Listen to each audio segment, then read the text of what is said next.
Clara Brennan's hands wouldn't stop shaking as Samuel Holbrook tore their marriage contract in half. "You lied to me," he said, his voice cold as the Wyoming snow falling outside. "A barren woman is no wife to me." 23 days of travel. Every penny she had. All for 2 words that shattered her heart: get out. But before Clara could reach the door, a small voice cut through the silence. A 6-year-old girl clutching a broken doll whispered, "Papa, please. She looks like Mama." Stay until the end to discover how a rejected woman became the heart of a broken family. Subscribe now and comment your city so I can see how far this story travels. The stagecoach jerked to a stop, and Clara Brennan's forehead slammed against the wooden frame hard enough to draw blood. "Silver Creek!" the driver hollered. "End of the line, lady. God help you if you're stayin'." Clara pressed her gloved fingers to her temple. They came away red. 23 days of travel from Boston, and she was arriving to meet her future husband with blood running down her face. Perfect. Just perfect. She gathered her carpetbag with trembling hands. Everything she owned fit inside 3 dresses, her mother's Bible, a daguerreotype of her dead husband William, and the letters. 6 months of letters from Samuel Holbrook, promising her a home, a family, a second chance at life. "I'm a simple man with simple needs," he'd written.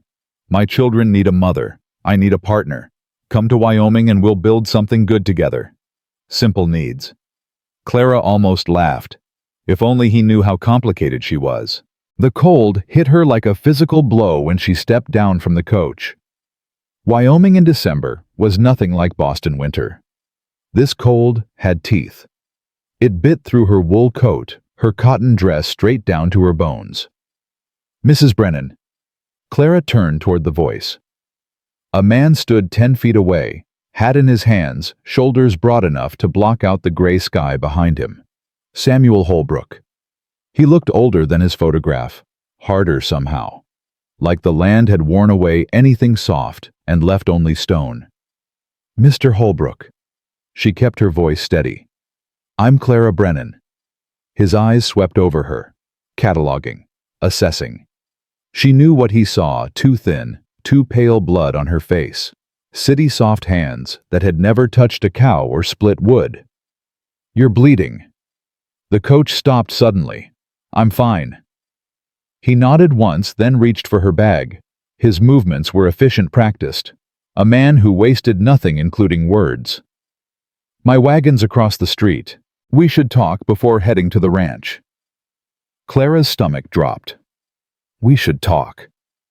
Those 3 words had never preceded anything good in her entire life. Of course. The station house was barely warmer than outside. A potbelly stove sat in the corner, giving off just enough heat to keep the water from freezing. Samuel set her bag down and stood with his back to the stove, arms crossed over his chest. He still hadn't looked her in the eye. Not really. "I got your letter," he said. "The one from Cheyenne." Clara's heart stopped. The letter. She'd written it in a Cheyenne hotel room, crying so hard she could barely see the paper. Dr. Morrison in Boston had insisted she tell the truth before the marriage. "Some men consider children essential," he'd said with that clinical sympathy doctors perfected over years of delivering bad news. He deserves to know. "Mr. Holbrook, you should have told me before you left Boston." His voice cut like a blade. "Before I sold cattle to pay for your train ticket. Before my children started asking when their new mama was coming." "I know." Clara forced herself to meet his gaze. Gray eyes cold as the snow outside. "I should have told you sooner. I was afraid you'd reject you." The word hung between them. "Yes." Samuel reached into his coat pocket and pulled out a folded paper. Their marriage contract. The one she'd signed with such hope, pressing her pen so hard the ink bled through to the other side. He tore it in half. The sound was louder than it should have been, like something breaking inside her chest. "You lied to me," he said. "I didn't lie. You let me believe you could give me children. That's a lie, Mrs. Brennan. Might not have been spoken out loud, but it's a lie just the same. Clara's hands were shaking again.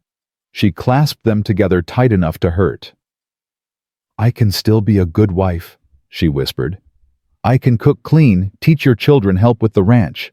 I don't need a hired hand. I need a wife who can give me sons.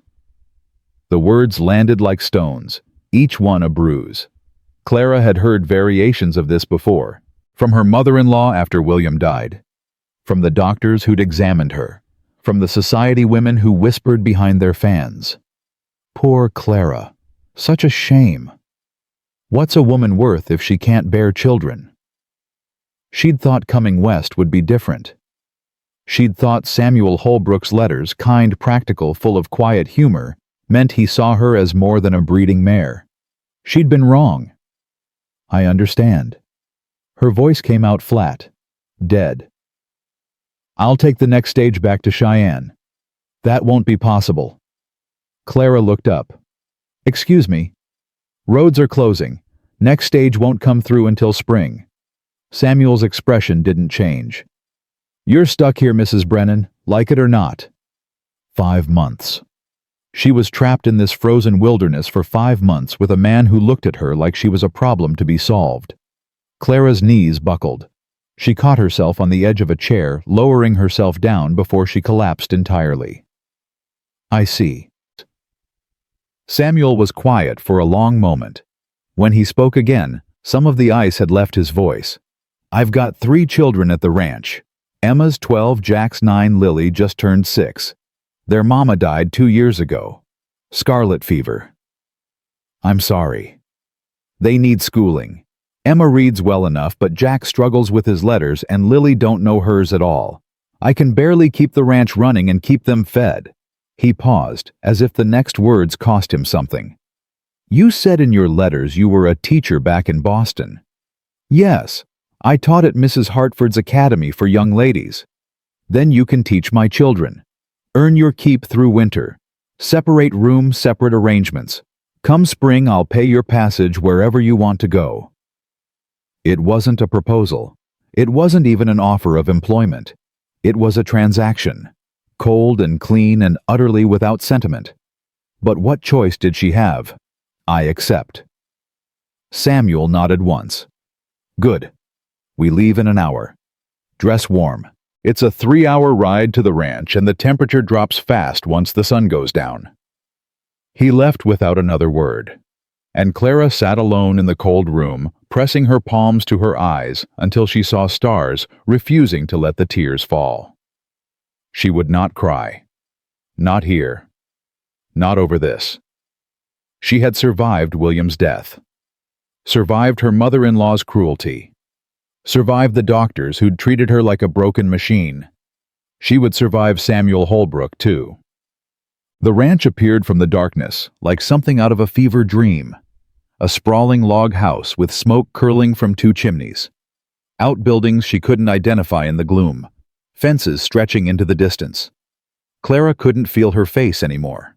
The wool scarf Samuel had wordlessly handed her an hour ago had done little to block the cutting wind. Stay close, Samuel said as he helped her down from the wagon. His hands were steady on her waist, gone the moment her feet touched ground. Children don't know you're coming. Didn't want to get their hopes up. In case I wasn't suitable. Clara didn't need him to finish the sentence. The front door burst open. 3 figures tumbled out into the snow, a chaos of voices and movement. Papa, you're home. Did you bring supplies? Mrs. Peterson said you might bring peppermints. Emma pushed me in the mud and Jack wouldn't. Enough. Samuel's single word cut through the noise like a blade. The children froze on the porch steps, their eager faces suddenly wary. Inside. All of you. We need to talk. Clara got her first clear look at them in the lamplight from the doorway. Emma. 12 years old, tall for her age, all sharp elbows and serious brown eyes. Her dark hair was pulled back in a braid that had mostly come undone. She looked at Clara with immediate suspicion. Jack. 9, built like his father with the same gray eyes. Thinner than he should be, with dark circles under his eyes that spoke of sleepless nights. He coughed once, a wet sound that made Clara's chest tighten with memory. And Lily, 6 years old, clutching a rag doll with one arm missing. Her face was round and solemn, honey-colored curls tangled from sleep. She stared at Clara with eyes too old for her small body. "Children," Samuel said once they were gathered in the front room. "This is Miss Brennan. She's come from Boston to be your teacher for the winter." 3 pairs of eyes fixed on Clara. She forced herself to smile. "Hello. I'm very pleased to meet you all." Emma's eyes narrowed. "You're the lady from the letters, the one Papa was going to marry." The room went silent. Even the fire seemed to stop crackling. "Emma!" Samuel's voice carried warning. "But you're not, are you?" Emma continued, her chin lifting. "You're going to be our teacher, not our mother. That's enough." "Why?" Emma's voice rose. "Why isn't she going to be our mother? What's wrong with her?" "I said enough." The force of Samuel's words made everyone flinch, even Clara. Lily stepped forward suddenly, still clutching her broken doll. She looked up at Clara with those 2 old eyes. "Are you going to leave like Mama did?" The innocence of the question was devastating. Clara crouched down, bringing herself to the child's level. "Your Mama didn't want to leave you, sweetheart. I'm sure she loved you very much." "But she's gone." Lily's voice was matter-of-fact. "Everyone goes away. Papa says people don't mean to, but they do it anyway." Clara's throat closed up. She thought of William, pale and wasted on his deathbed, of the 3 babies she'd lost before they ever took a breath, of everyone she'd loved and lost in her 29 years. "I'll be here all winter," she said softly. "I promise I won't leave until spring." "That's not very long." "No, it's not." Jack had been silent through the exchange, but now he erupted into a coughing fit that bent him double. Wet, rattling coughs that seemed to tear themselves from his small body. Samuel was at his side in an instant. "Easy, son. Breathe through it." Clara watched with growing alarm. She knew that cough. She'd heard it in William during his last months. She'd heard it in the children's ward at Boston General, where she'd volunteered after becoming a widow. "How long has he been coughing like that?" she asked. "Since last winter." Samuel's voice was tight. "Doc Henderson says it's lung weakness. Says he'll grow out of it." But his hands were shaking as he rubbed Jack's back. And Clara saw the truth in his eyes. He was terrified. A father watching his son struggle to breathe, helpless to stop it. "I know some treatments," Clara said quietly. "My husband had weak lungs, and I volunteered at the hospital after he died. Steam inhalations, chest compresses, certain herbs." "You a doctor now?" The words came out harsh. Clara straightened. "No, I'm simply offering what I know." They stared at each other across the room. Jack's coughing had subsided to wheezes. Emma watched them both with suspicious eyes. Lily still clutched her broken doll. Samuel rubbed his face with both hands. "I apologize. That was uncalled for. It's been a long day." He showed her to a small room off the kitchen, barely enough space for a narrow bed and a washstand. But it was clean, and the blankets looked warm. "There's water in the pitcher," Samuel said. "Gets cold fast. Breakfast is at dawn. Children eat first, then chores, then lessons at 8. Mr. Holbrook." He stopped at the door. "Thank you for not sending me away, for giving me this chance." Something flickered across his face. Regret, maybe, or anger, or grief. "Don't thank me yet, Miss Brennan. Winter here is hard, makes people hard. You might be cursing my name by February." The door closed behind him. Clara sank onto the bed, still wearing her traveling clothes. Through the thin walls, she could hear Samuel moving through the house, banking fires, checking locks. The sounds of a man who'd learned to do everything alone because he had no choice. She closed her eyes and saw Lily's face, Those old eyes in that young face. Everyone goes away. What had she gotten herself into? Clara woke before dawn, her body refusing to adjust to the silence. In Boston, there had always been noise carriages on cobblestones, vendors calling out church bells marking the hours. Here the quiet was absolute, almost oppressive. She dressed quickly in the icy room, choosing her most practical dress, dark blue wool high-necked appropriate for a governess. Not a bride. That fantasy was over. When she emerged into the kitchen, Samuel was already there pouring coffee from a battered tin pot. He looked like he hadn't slept. Children are still in bed. You want breakfast? I can prepare it, if you tell me where things are. He gestured vaguely at the cupboards. Oats in the blue tin. Molasses on the shelf. We eat simple here. They worked in awkward silence. Samuel stood by the window with his coffee staring out at nothing. Clara figured out the rhythm of the old iron stove, finding a kind of comfort in the familiar motions of cooking. Footsteps announced the children's arrival. Lily appeared first, still in her nightgown, her hair wild around her sleep-soft face. She stopped in the doorway, staring at Clara with wide eyes. You're still here? I told you I would be. I dreamed you left, like Mama. Clara's heart cracked. She crossed the kitchen and crouched down to Lily's level. I'm not going anywhere, sweetheart, not until spring. Promise. Promise.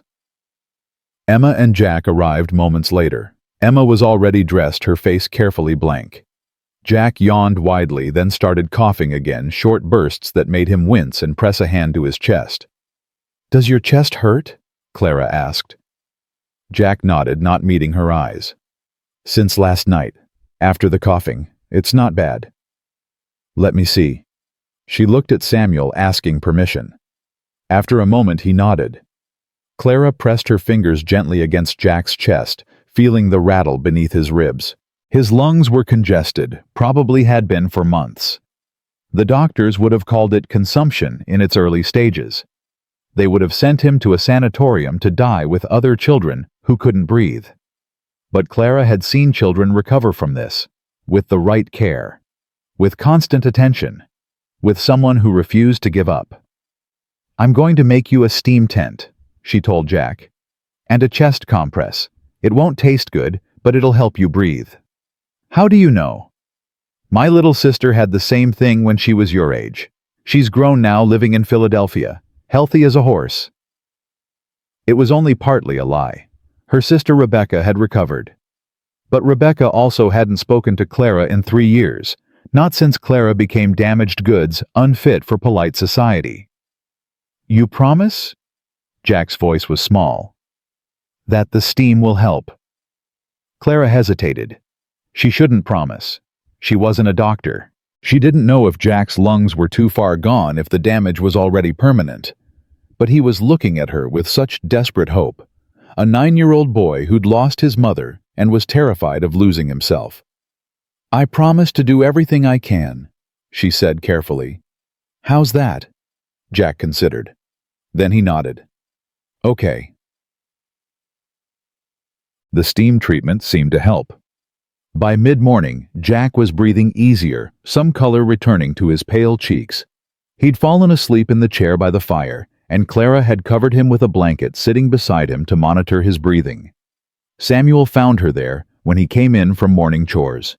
His eyes swept over the scene, his son sleeping peacefully, Clara with her hand on Jack's forehead, checking for fever, the pot of herb-infused water still steaming on the stove. He's better. He is. The congestion is loosening. He should sleep through the night without coughing.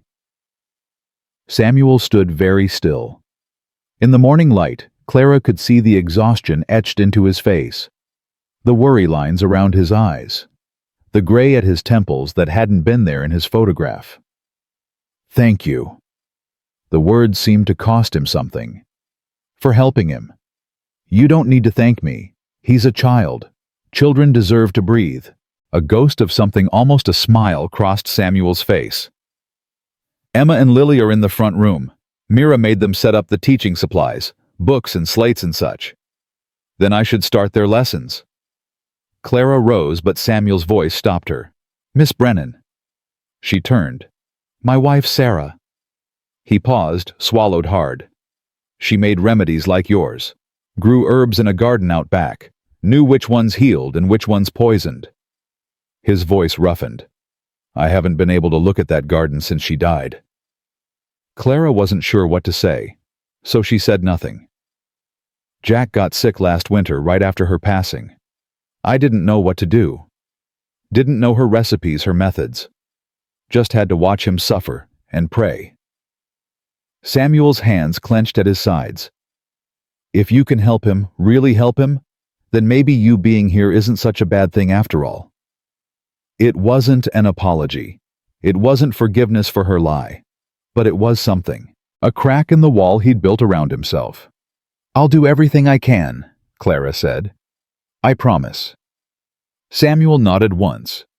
Then he was gone back out into the cold, leaving Clara alone with his sleeping son, and the ghost of a woman who'd known how to heal. Teaching the Holbrook children was like trying to tame 3 wild animals with 3 different natures. Emma was brilliant, but hostile. She read far beyond her age level, devouring the few books on the ranch's shelves like a woman starving. But she answered Clara's questions with single syllables, refused to engage in discussion, and watched Clara's every move with suspicious eyes. Jack struggled with letters they twisted and reversed themselves when he tried to read a condition Clara had seen before in bright children who simply learned differently. He needed patience and creative approaches, not the rigid drilling of traditional schooling. And Lily wanted attention. Any attention. All attention. Constant attention. She would do anything to keep Clara's eyes on her good behavior, bad behavior, tears, tantrums, sticky sweet compliance. "I can write my name," Lily announced on the second day, showing Clara a slate covered in wobbly letters, Lily. "That's wonderful, but you've got 1 letter too many. Can you see which one?" Lily studied her slate. "The wiggly one. The second L. Your name only has 1 L in the middle." Clara guided the small hand, helping form the letters correctly. Lily. "Like the flower," Lily said. "Exactly like the flower." "Mama loved flowers. She had a garden." Lily's voice went small. "It all died when she did. Papa couldn't keep it alive." From across the room, Emma's head snapped up. "Don't talk about that." "But it's true." "I said don't." Clara intervened before the argument could escalate. "It's all right to talk about your mother. Both the happy things and the sad things. Remembering someone we love isn't wrong." "You didn't know her." Emma's voice was cold as her father's had been. "You don't get to talk about what she'd want." "You're right. I didn't know her." Clara met the girl's hostile gaze. "But I'd like to know about her. If you ever want to tell me." "Why, so you can try to replace her. No one could ever replace your mother, Emma. I'm not trying to." "Then what are you trying to do?" Clara considered the question. It deserved an honest answer. "I'm trying to survive the winter, just like you, just like your father." She paused. "And maybe if we're lucky, we can help each other do more than just survive. We can actually live." Emma stared at her for a long moment. Then she stood abruptly. "May I be excused?" Clara nodded and Emma fled the room. Through the window, Clara watched her run toward the barn braid flying behind her. "She's angry all the time now," Jack said quietly. "Since Mama died. Papa says to let her be. Sometimes people need to be angry for a while. It's part of how they heal." "Are you angry?" Lily asked. "Papa said you came here to marry him, but then you couldn't. That seems like something to be angry about." Out of the mouths of babes. "I was sad," Clara admitted. "And maybe a little angry. But your papa was honest with me. That matters more than anger. Do you still want to marry him?" Clara felt her cheeks warm. "That's not really an appropriate question, Lily." Why not? Because... because grown-up feelings are complicated. Lily considered this. Emma says feelings aren't complicated. She says people just pretend they are so they don't have to be brave. Clara stared at the 6-year-old, momentarily speechless. For a child who'd lost her mother at 4, Lily had developed a startling clarity about the world. "Your sister is very smart," Clara finally said. "I know. She reads big books." Lily picked up her slate again. "Can you teach me to write Mama?" Clara's throat tightened. "Of course, sweetheart. Of course I can." The days began to blur into a rhythm. Wake before dawn, light the fires, prepare breakfast, teach the children, tend to Jack's cough, navigate Emma's hostility, absorb Lily's desperate affection, help with whatever chores she could manage, cook supper, clean up, fall into bed exhausted. Clara had never worked so hard in her life, but something was happening, something she hadn't expected. She was starting to feel like she belonged. Jack's cough improved with the steam treatments. After a week, he was sleeping through the night without waking up gasping. After 2 weeks, his cheeks had color, and he was running around the house with an energy that made Samuel's eyes shine. "You saved him." Samuel said it late one evening when the children were in bed, and they were sitting by the fire, keeping a respectful distance. But somehow the silence between them had become comfortable rather than strained. "I just did what anyone would have done." "No." His voice was firm. "The doctor came out twice and did nothing but shake his head. You came in with your herbs and your steam tents and your patience, and you gave my son back to me." Clara didn't know what to say. "I was wrong about you," Samuel continued. "When you first came, I looked at you and saw, I don't know, a problem, a complication, another person who would leave." "Everyone leaves," Clara quoted softly. "Lily told me that's what you say." Samuel winced. "I shouldn't have taught them that. Sarah would have hated it." He paused. "She was an optimist, my Sarah. Always believed the best in people. Always thought tomorrow would be better than today." "She sounds wonderful." "She was." His voice roughened. "I wasn't good enough for her. I'm still not good enough to raise her children alone." "You're doing the best you can. That's all anyone can do." Samuel looked at her then. Really looked for the first time since she'd arrived. Not cataloging, not assessing. Just seeing. "Why did you come here, Clara?" "The real reason, not the version you put in your letters." Clara was quiet for a moment. Outside, the wind howled against the windows. Inside, the fire crackled and popped. "Because I was dying in Boston," she said finally. "Not physically, but my soul was dying. After William passed, after everything with his family. I couldn't breathe there anymore. Every street corner held a memory. Every face I saw looked at me with pity or contempt." She pulled her shawl tighter around her shoulders. "I thought if I came west, started over, maybe I could become someone new. Someone who wasn't just that poor widow who couldn't give her husband children." "Is that how they saw you?" "That's how everyone saw me, even my own mother." Clara's laugh was bitter. "She told me no respectable man would want me now. That I should become a governess or a nurse, something useful for a woman with no prospects. But you chose to become a mail-order bride instead." "I chose to bet on myself. I chose to believe that somewhere there was a man who would see me as more than a broken machine." She met his eyes. "I was wrong about that, but I don't regret coming." "Why not?" "Because of them." She gestured toward where the children slept. "Because of Jack's laughter when he can finally breathe. Because of Lily's arms around my waist when she's scared. Because of Emma's hostility." Clara smiled slightly. "Emma's courage. She's angry because she's scared. Scared that loving someone new means forgetting her mother. Scared that if she lets me in, I'll leave like everyone else." She paused. "But she's brave enough to show what she's really feeling. That takes more courage than pretending everything's fine." Samuel was quiet for a long moment. "You understand them," he said finally. "Better than I do sometimes, and I'm their father. You understand them plenty. You're just too close to see it clearly." "Is that supposed to make me feel better?" "It's supposed to make you feel human." Clara stood suddenly aware of how late it had gotten, how close they were sitting, how his eyes kept drifting to her mouth. "Good night, Mr. Holbrook." "Samuel."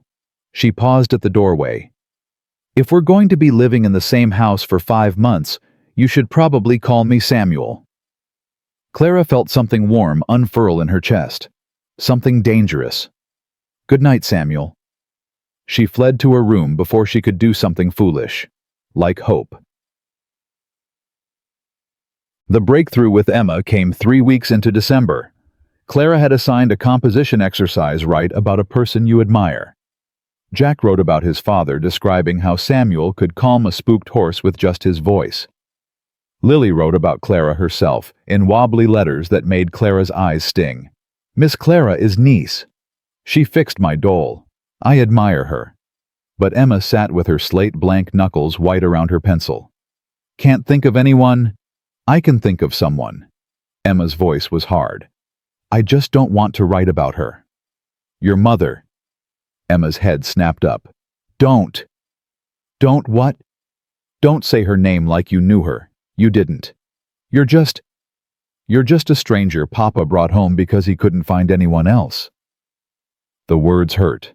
Clara let them hurt. "You're right. I am a stranger, and I didn't know your mother." She pulled a chair close, sitting so they were eye to eye. "But I'd like to know about her. Through you." "Why?" The word was almost aggressive. "So you can pretend to care. So you can make Papa forget about her." "Is that what you're afraid of? That your father will forget her?" Emma's lip trembled.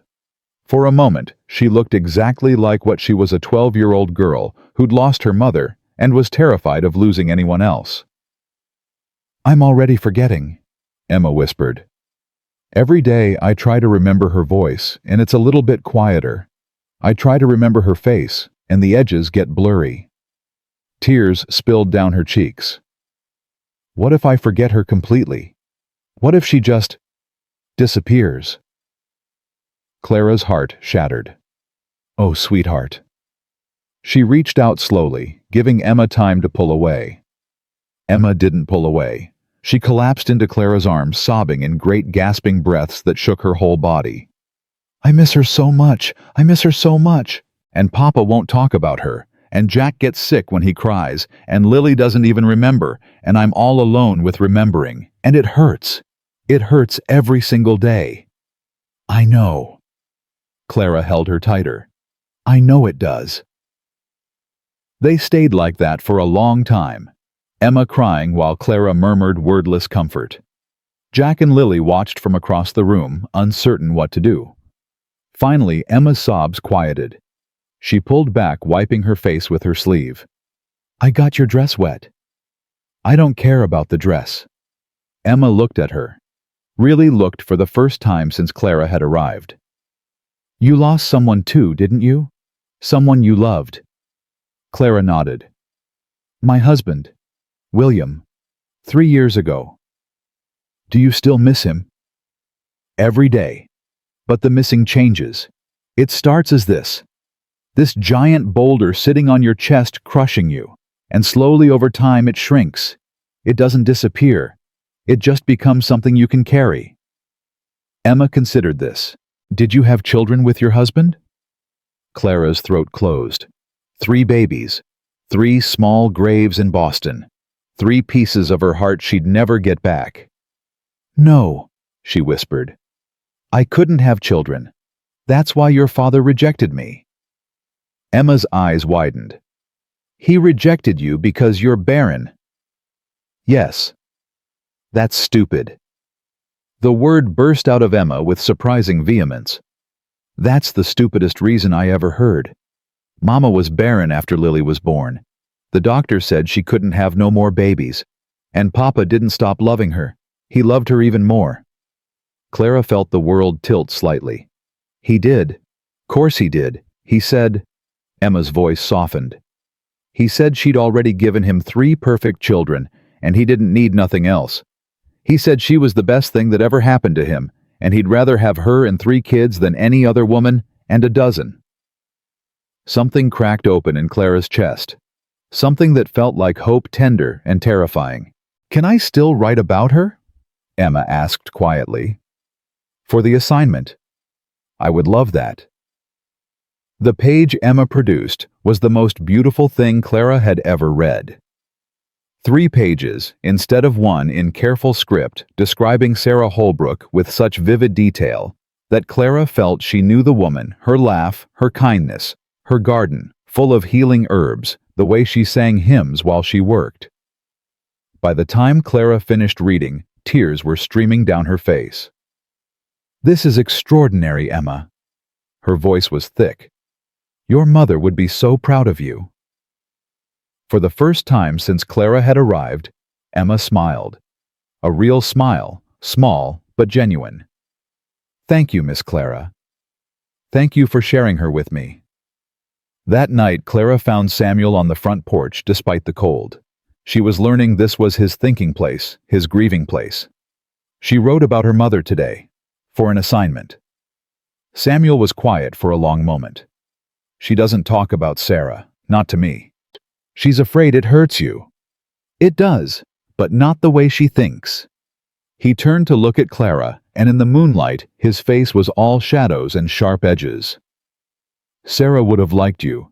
She was always saying we needed someone to shake things up around here. Clara's pulse stuttered. Was she? She was. Samuel's voice dropped. And I think I was wrong. About what I said when you arrived. About needing more children. Samuel. I have 3 children who need a mother. 3 children who are starting to love you. He paused. And I'm starting to... I don't know what I'm starting, but it's something. Something I didn't expect. Clara's heart was pounding so hard she could barely hear him over the blood rushing in her ears. I'm here until spring, she said softly. That's what we agreed. And after spring... Before she could answer, a scream tore through the night. Lily's scream. High and terrified. They ran. Lily was sitting up in bed sobbing hysterically, reaching for something that wasn't there. Mama! Mama, don't go! Mama, please! Clara reached her first, gathering the small body into her arms. Shh, sweetheart. It's okay. It's okay, you're safe. Mama left. Lily sobbed. She was here and then she left, and she didn't say goodbye, and she didn't take me with her. It was a dream, baby. Just a bad dream. It wasn't... Lily pulled back, her face streaked with tears. I saw her. She was standing right there and she was so pretty, and she said she had to go, and I asked her to stay, and she said she couldn't, and then she was gone. Clara held her tighter, rocking back and forth, murmuring comfort, while Lily's sobs slowly subsided. Samuel stood in the doorway, his face devastated. Emma and Jack had appeared behind him, both of them pale and scared. She has these dreams sometimes, Emma said quietly. Since Mama died, she never remembers them in the morning. But tonight, Clara suspected Lily would remember. She stayed in Lily's bed that night, the little girl curled against her like a kitten. Samuel checked on them twice, his face unreadable in the darkness. Around midnight, Lily stirred. Miss Clara. Yes, sweetheart. I know you're not my real mama. The little voice was sleepy, but clear. But, could you stay anyway? Even after spring, could you be our mama who stays? Clara's eyes burned. I don't know, baby. That's not just up to me. Papa wants you to stay. I can tell. How can you tell? Because he smiles when he looks at you. He hasn't smiled since Mama died. Lily yawned. I think Mama sent you, from heaven, because she knew we needed you. Clara couldn't speak, couldn't breathe. Lily fell back asleep. Her small hand curled around Clara's fingers, and Clara lay awake until dawn thinking about second chances, about broken families that might just fit together, about the terrifying possibility that she had finally found where she belonged.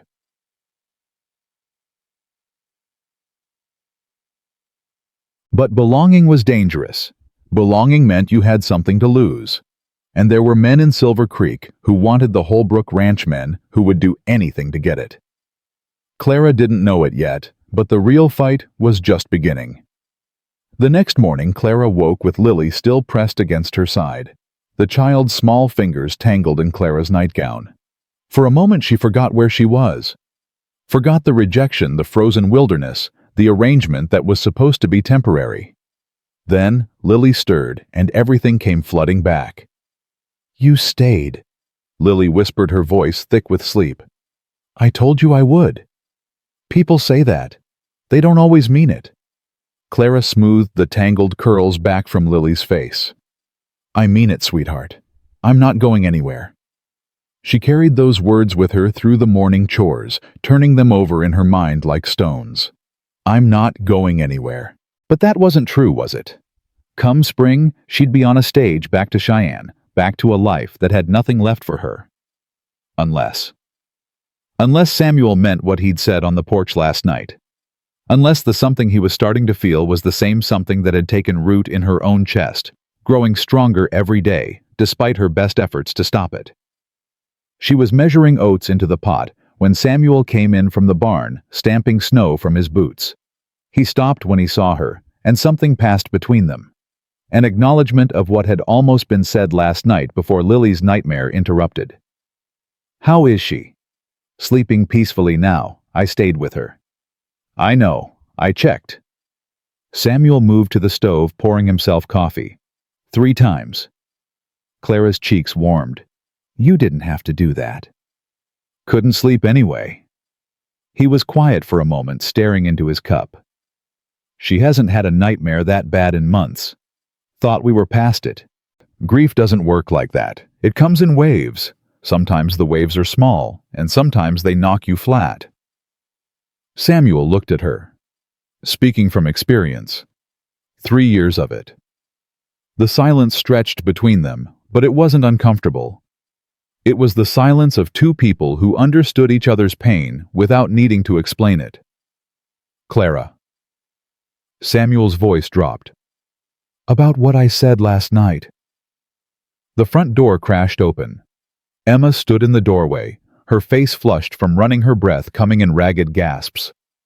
"Papa, there's men outside, 3 of them. They're wearing guns." Samuel's expression transformed. The gentle, uncertain man from a moment ago vanished, replaced by someone harder. Someone dangerous. "Stay inside, all of you." He grabbed his rifle from above the door and was gone before Clara could speak. She ran to the window, Emma pressing close beside her. 3 riders sat on horseback near the barn, their horses pawing impatiently at the snow. Even from this distance, Clara could see they were well armed. Well dressed, too. These weren't drifters or outlaws. These were men with money. The one in front swung down from his horse as Samuel approached. He was tall, with silver hair beneath his hat, and the confident posture of a man used to getting what he wanted. "Who is that?" Clara asked. Emma's voice was tight. "Marcus Thornton. He owns half the valley." "What does he want?" "Our ranch. He's been trying to buy it since Mama died." Through the window, Clara watched the conversation unfold. She couldn't hear the words, but she could read the body language. Samuel stood rigid, one hand on his rifle. Thornton gestured expansively, smiling, as if they were discussing the weather rather than whatever had brought 3 armed men to the ranch before breakfast. Then Thornton said something that made Samuel's shoulders go tight. His grip on the rifle shifted. "He's going to do something stupid," Emma breathed. "Papa, don't." Clara was moving before she could think. Out the door, across the porch, into the biting wind. She heard Emma call after her, but she didn't stop. "Mr. Holbrook." She kept her voice calm, steady. The voice she'd used with unruly students at Mrs. Hartford's academy. Breakfast is getting cold." All four men turned to look at her.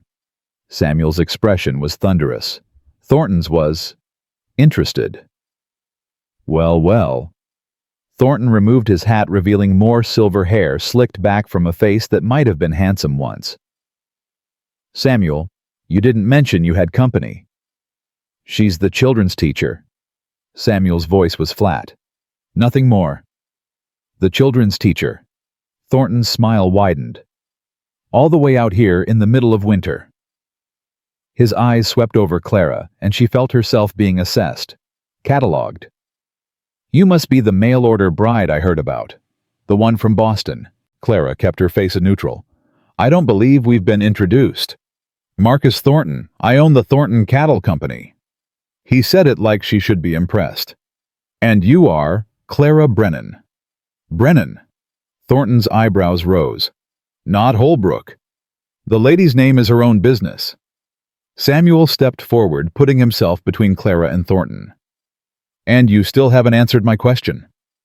What are you doing on my land?" "Just a friendly visit, Samuel. Wanted to check on you and the children. Make sure you're surviving the winter." "We're surviving fine." "Are you?" Thornton's gaze drifted to the barn, the house, the fences. "Ranch looks like it's struggling. Roof needs patching. Fence posts are rotting. That barn's going to collapse under a heavy snow." "Nothing I can't handle." "Of course not. You're Samuel Holbrook. You can handle anything." Thornton's voice dripped with false admiration. "But handling and thriving are different things. A man alone with 3 children trying to work a ranch this size." He shook his head. "It's too much, even for you." "I'm not alone." "No." Thornton glanced at Clara. "The temporary teacher. She'll be gone come spring. Then what?" The question hung in the air. Clara saw Samuel's jaw tighten, saw his knuckles go white around the rifle. "Get off my property, Marcus." "Just think about my offer. That's all I'm asking." Thornton mounted his horse with the ease of a man who'd spent his life in the saddle. "I'm offering a fair price. More than fair.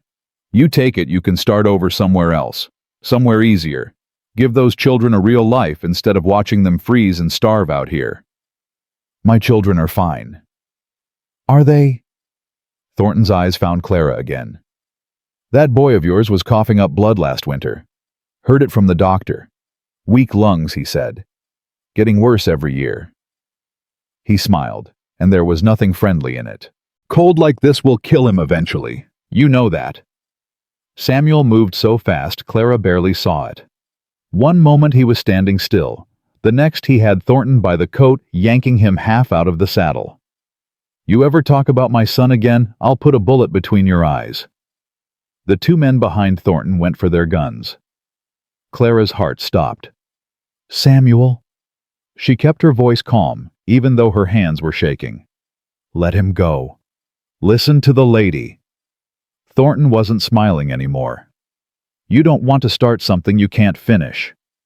For a terrible moment, Clara thought Samuel was going to do it anyway, going to throw the first punch and give Thornton's men an excuse to shoot. Then Samuel released him, stepped back. His face was carved from stone. "Get off my land. Don't come back." Thornton straightened his coat, his expression ugly. "You'll regret this, Holbrook. I offered you a way out. Remember that when everything falls apart." He wheeled his horse and rode away, his men following. Clara didn't breathe until they disappeared over the ridge.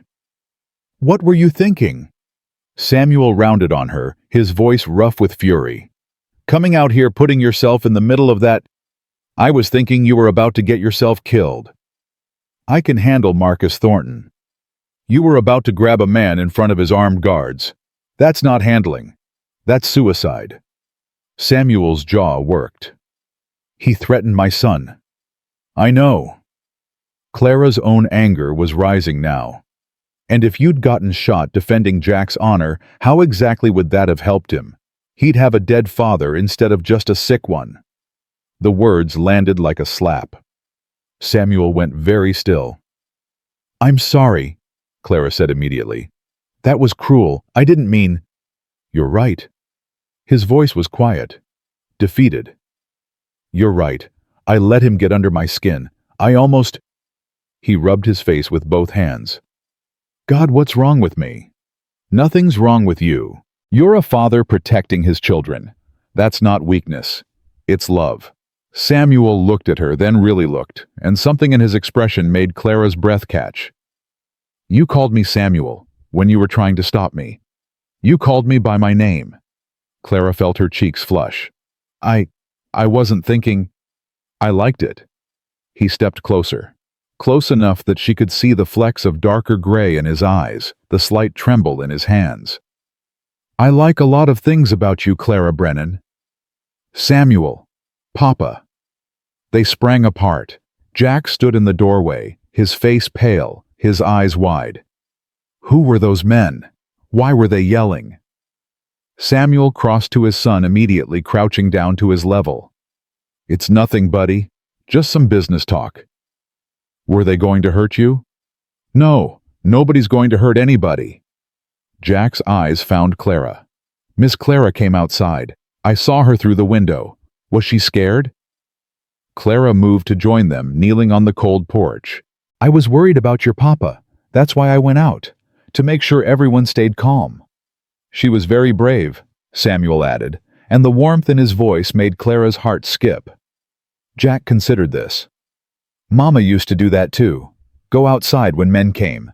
Papa said she could talk a wolf out of biting." Samuel's expression softened with grief and memory. "She could. Your mama had a gift for that. Maybe Miss Clara has the same gift." Clara and Samuel's eyes met over Jack's head. Something passed between them. An acknowledgement. A promise. "Maybe she does," Samuel said quietly. But the peace of the moment didn't last. Over the next week, things started happening. Small things at first. A fence post cut through instead of rotted. Feed bags slashed open oats scattered across the snow. Tracks around the barn that didn't belong to any of them. "It's Thornton," Samuel said grimly, examining the damaged fence. "He's trying to drive us out." "Can you prove it?" "Not without catching his men in the act, and they're too smart for that." Clara watched him work to repair the damage, his movements jerky with frustration. "What about the sheriff?" "Sheriff Peters." Samuel laughed bitterly. "He owes Thornton money. Half the town owes Thornton money. Nobody's going to help us." "Then we help ourselves." Samuel paused, looking up at her. "What do you mean?" "I mean we don't let him win. We repair what he breaks. We guard what we can. We show him that we're not going anywhere." "That's a war of attrition, Clara, and he's got more resources than we do." "Then we get creative." That night, after the children were in bed, Clara sat down with a piece of paper and began to write. Not a letter this time, but a list. Everything she knew about Marcus Thornton. Everything she'd overheard in town during their one trip for supplies. Everything Samuel had told her about the history between the two families. "What are you doing?" Samuel asked, settling into the chair across from her. "Looking for weaknesses. Everyone has them." "Thornton's weakness is pride. He can't stand being challenged." "That's not a weakness we can exploit. Not directly." Clara tapped her pen against her lips. "What else does he have? Family enemies. Anyone who might want to see him taken down a notch." Samuel was quiet for a moment. "He had a son, Thomas, good kid. Used to come around sometimes, help with the horses." "What happened to him?" "Died 5 years ago. Riding accident." Samuel's voice was careful. "Here, at our ranch." Clara looked up sharply. "Here." "He was visiting. Wanted to see our new foal. His horse spooked at something, threw him. He hit his head on a rock." Samuel's jaw tightened. "Thornton blamed me. Said I should have been watching him. Said if Thomas had been on Thornton land, he'd still be alive. Was it your fault?" "No, it was an accident. A terrible accident." Samuel's hands clenched on his knees. "But Thornton doesn't see it that way. He's been trying to destroy me ever since. Buying up debt, pressuring suppliers, turning people against us. Sarah's death just gave him the opening he needed." Clara sat back, her mind racing. This changed everything. Thornton wasn't just a greedy rancher trying to expand his holdings. This was personal. This was revenge. "He's not going to stop," she said slowly. "Is he?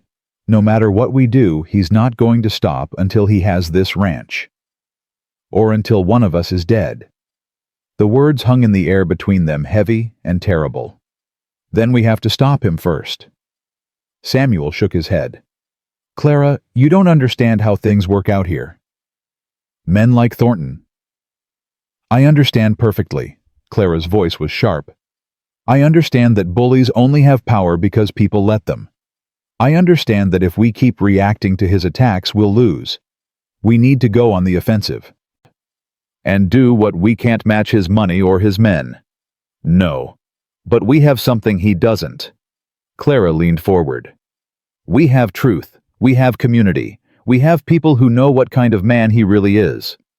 People who are too scared to stand against him. People who haven't been given a reason to be brave yet."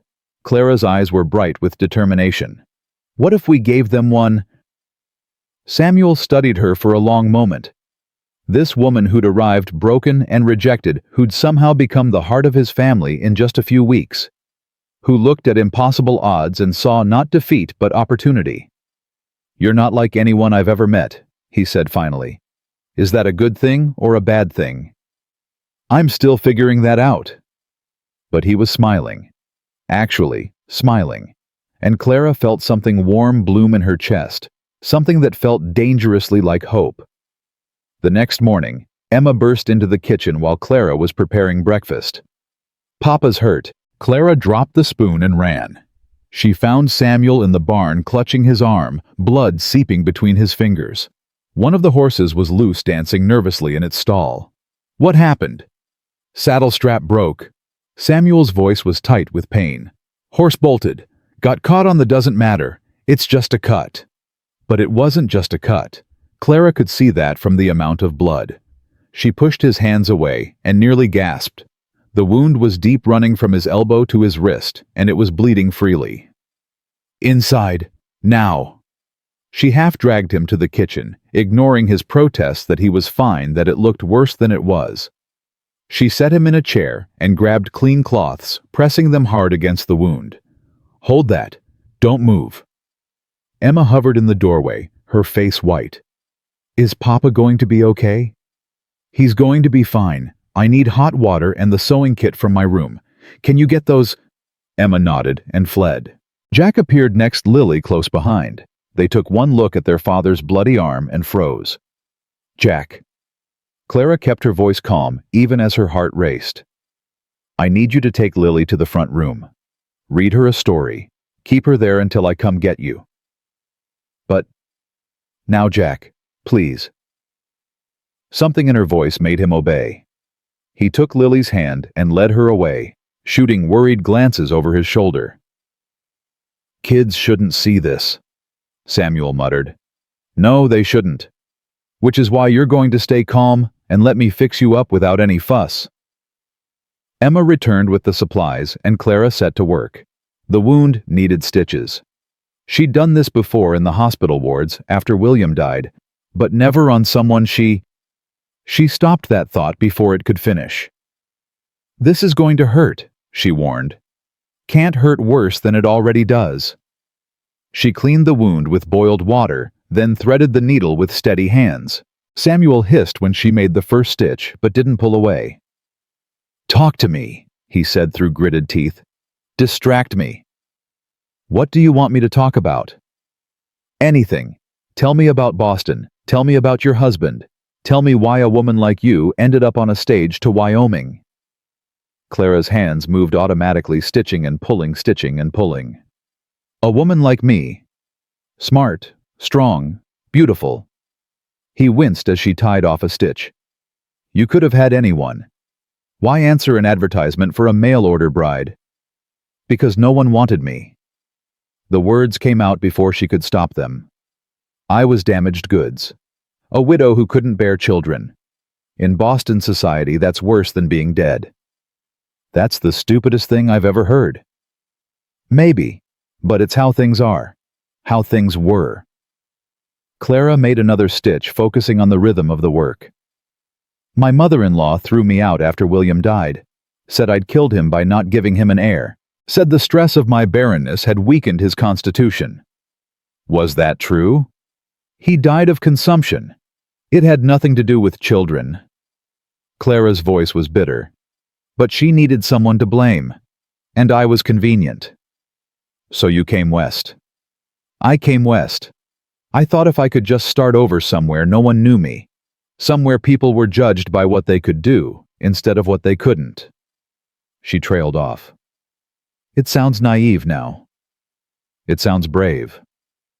Clara looked up. Samuel was watching her. His face pale from blood loss, but his eyes clear. Warm.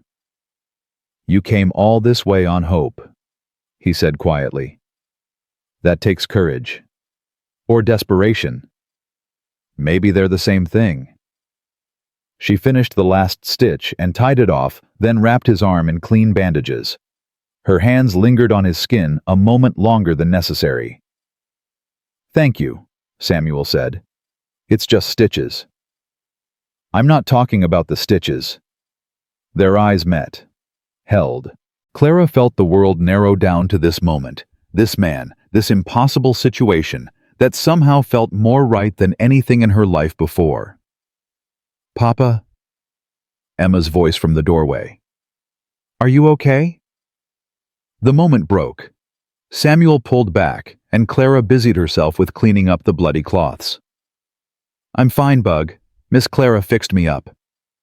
Emma looked between them, her eyes narrowed with something that might have been suspicion, or might have been hope. The saddle strap was cut. Clara went cold. What? I looked. After.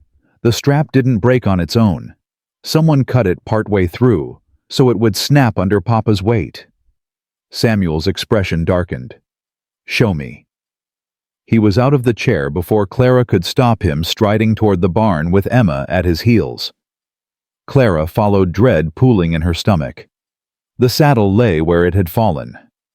Samuel picked up the strap, examined it, and his face went hard as granite. She's right. Someone sabotaged this. Thornton. Who else? Samuel threw the strap down.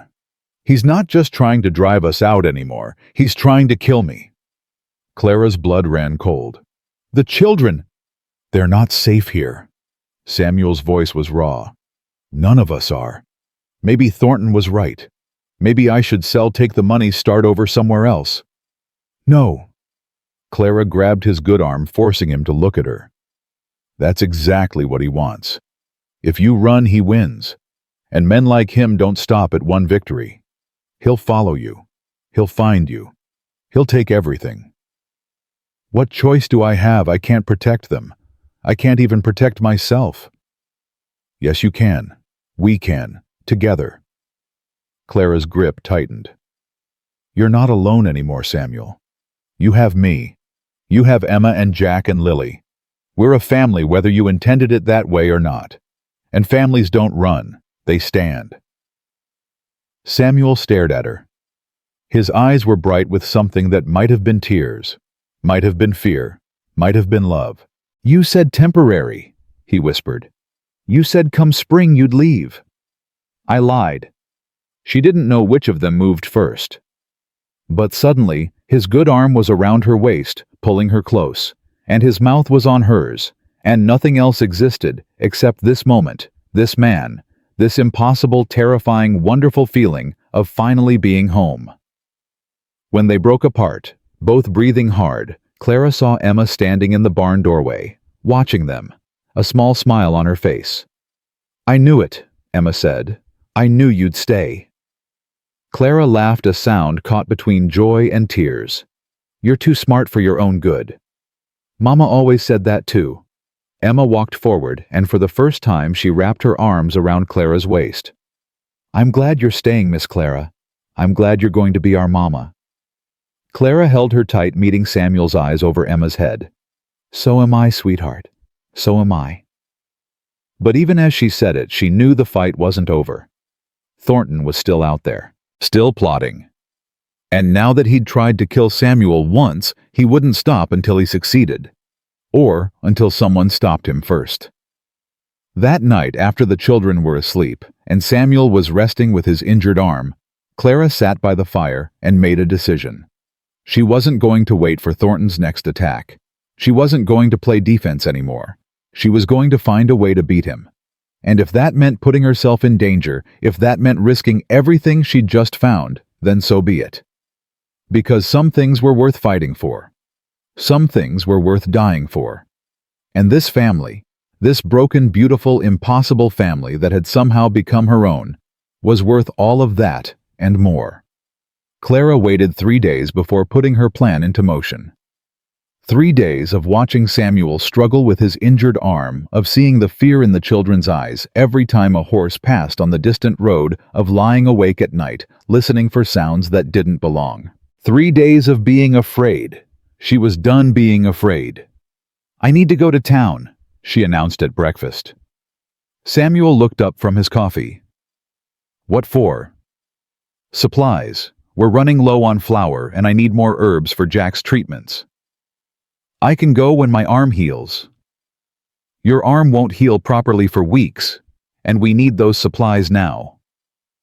Clara kept her voice light, casual.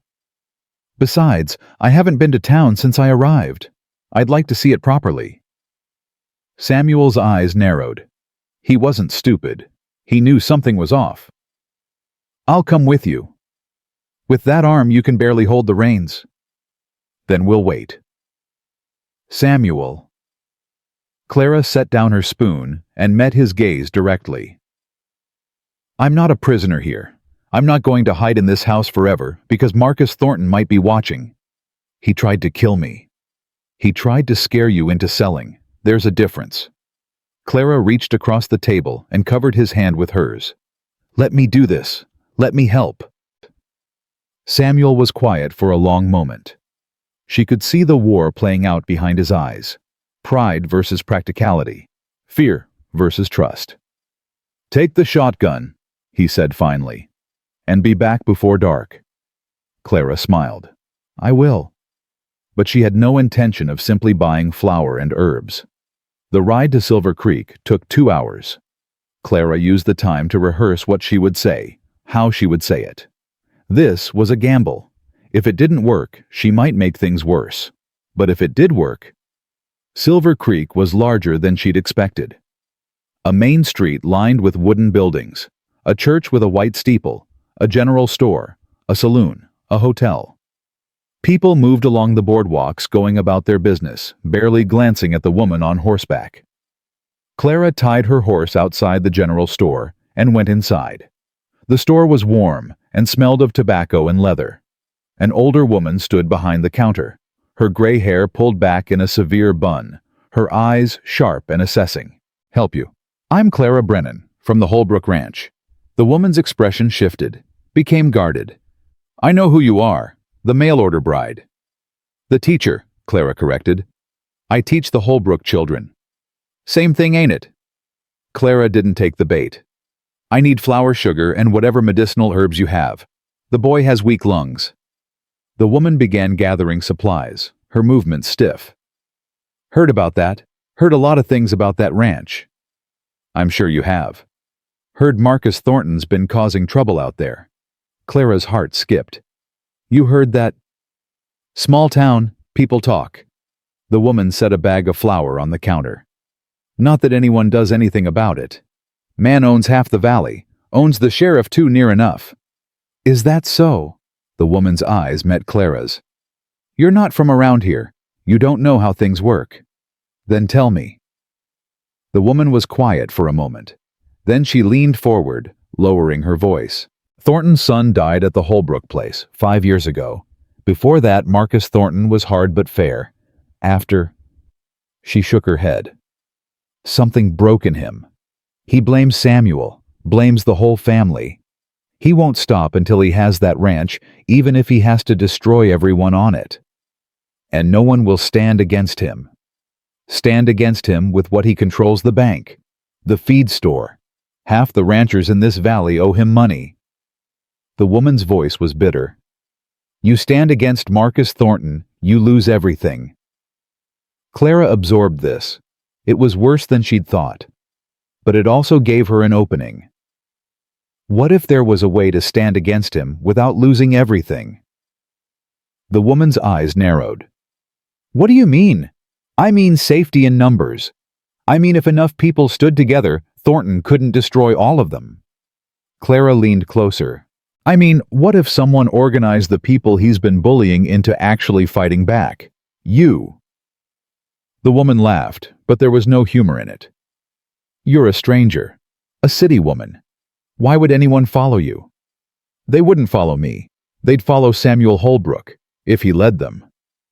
Samuel's too proud to ask for help. Then I'll ask for him. The woman studied her for a long moment. Then something shifted in her expression. Something that might have been respect. You've got guts, I'll give you that. She finished gathering Clara's supplies. Talk to Pete Martinez. He runs the livery stable. Thornton's been squeezing him for months. If anyone's ready to fight, it's Pete. Thank you. Don't thank me yet. This could go very wrong very fast. The woman took Clara's money. But if it goes right, well, it's been a long time since anyone gave us hope.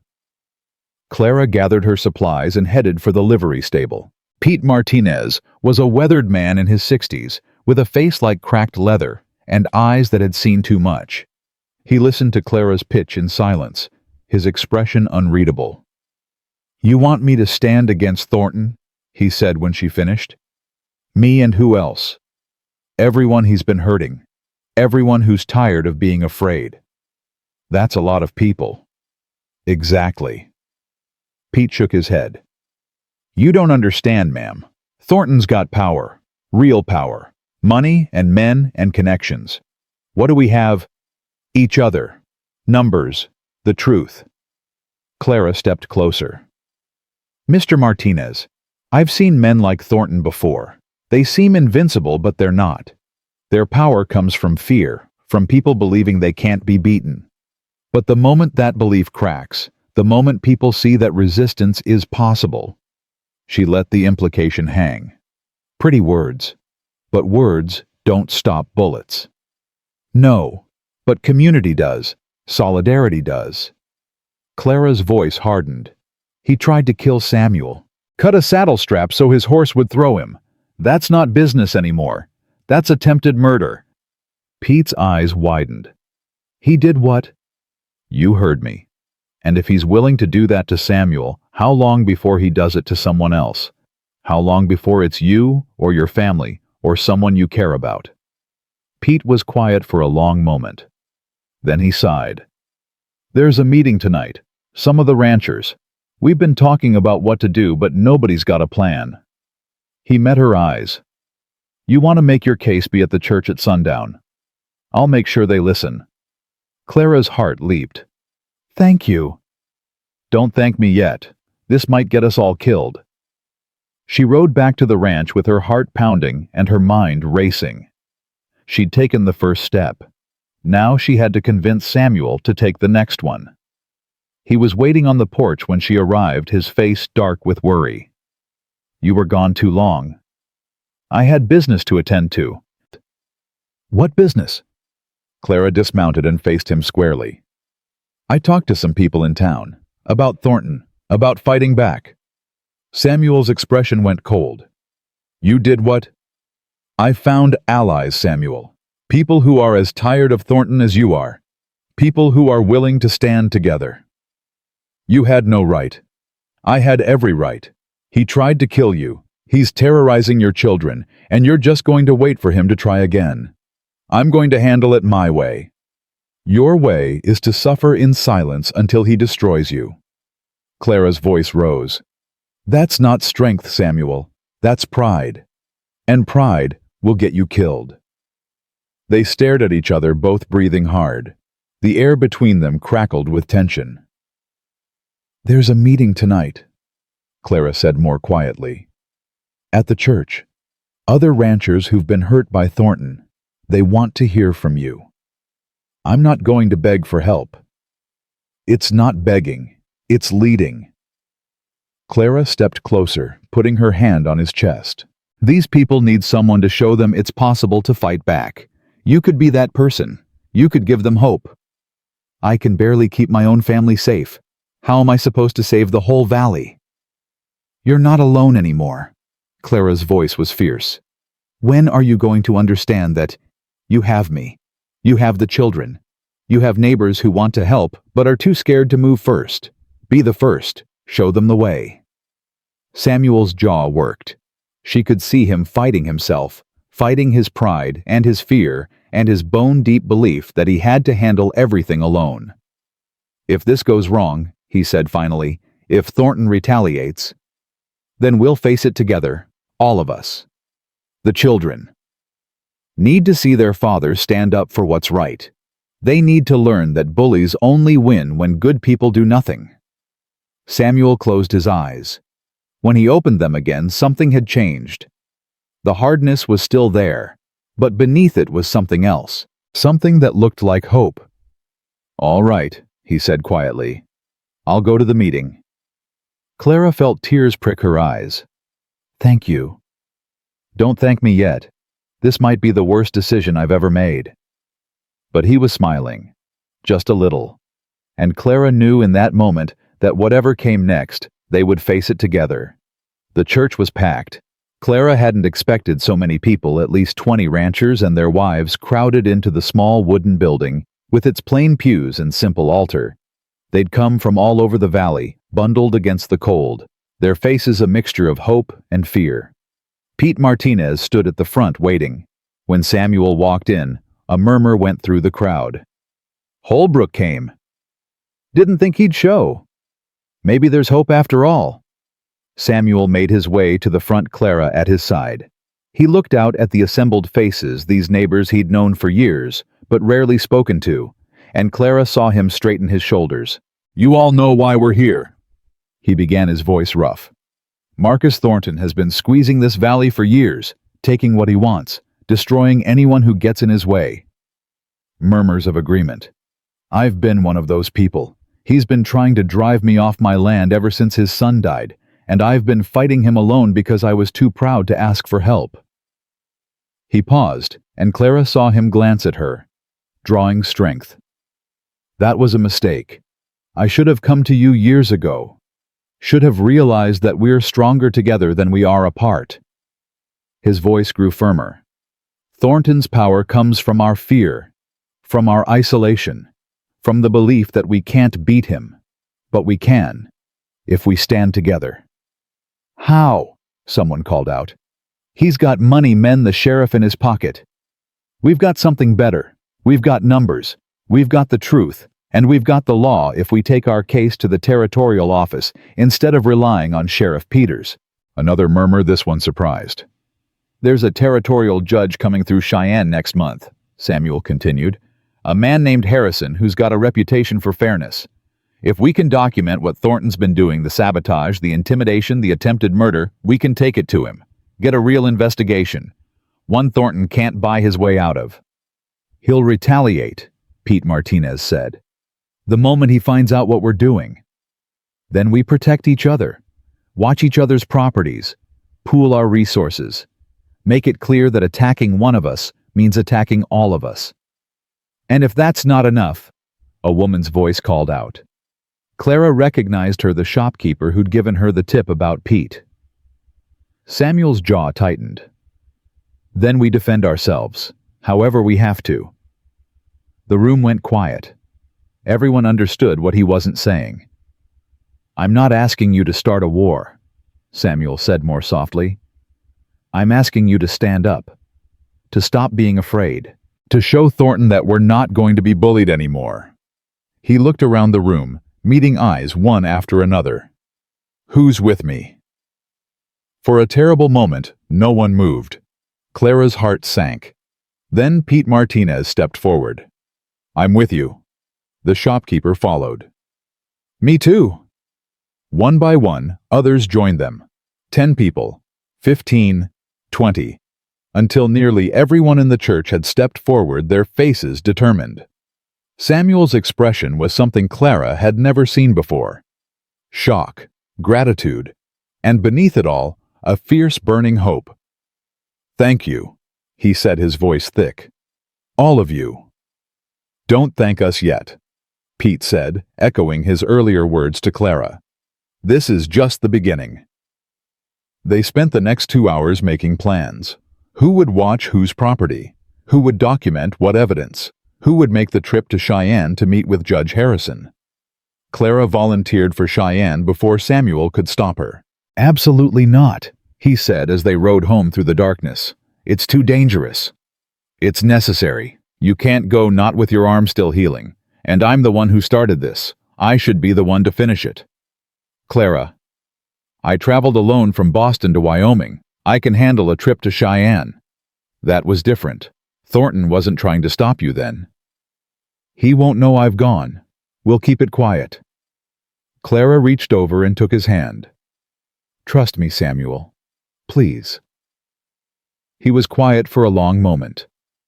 The horse's hooves crunched through the snow, and somewhere in the distance, a wolf howled. "I can't lose you," he said finally, his voice barely above a whisper. "Not now. Not after everything." "You won't lose me, I promise." "People break promises." "I don't." Clara squeezed his hand. "I'm coming back to you, Samuel Holbrook. To you and Emma and Jack and Lily. Nothing in this world is going to stop me." He looked at her in the moonlight, and she saw tears glinting in his eyes. "I love you," he said. "I don't know when it happened or how, but I love you. And I'm terrified of what that means."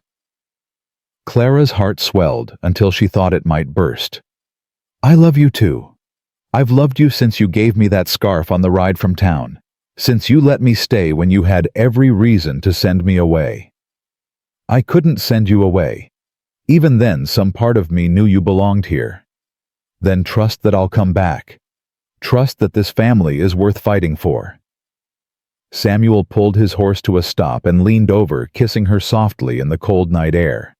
It was a kiss full of fear and hope, and desperate, aching love. "Come back to me," he whispered against her lips. "Always."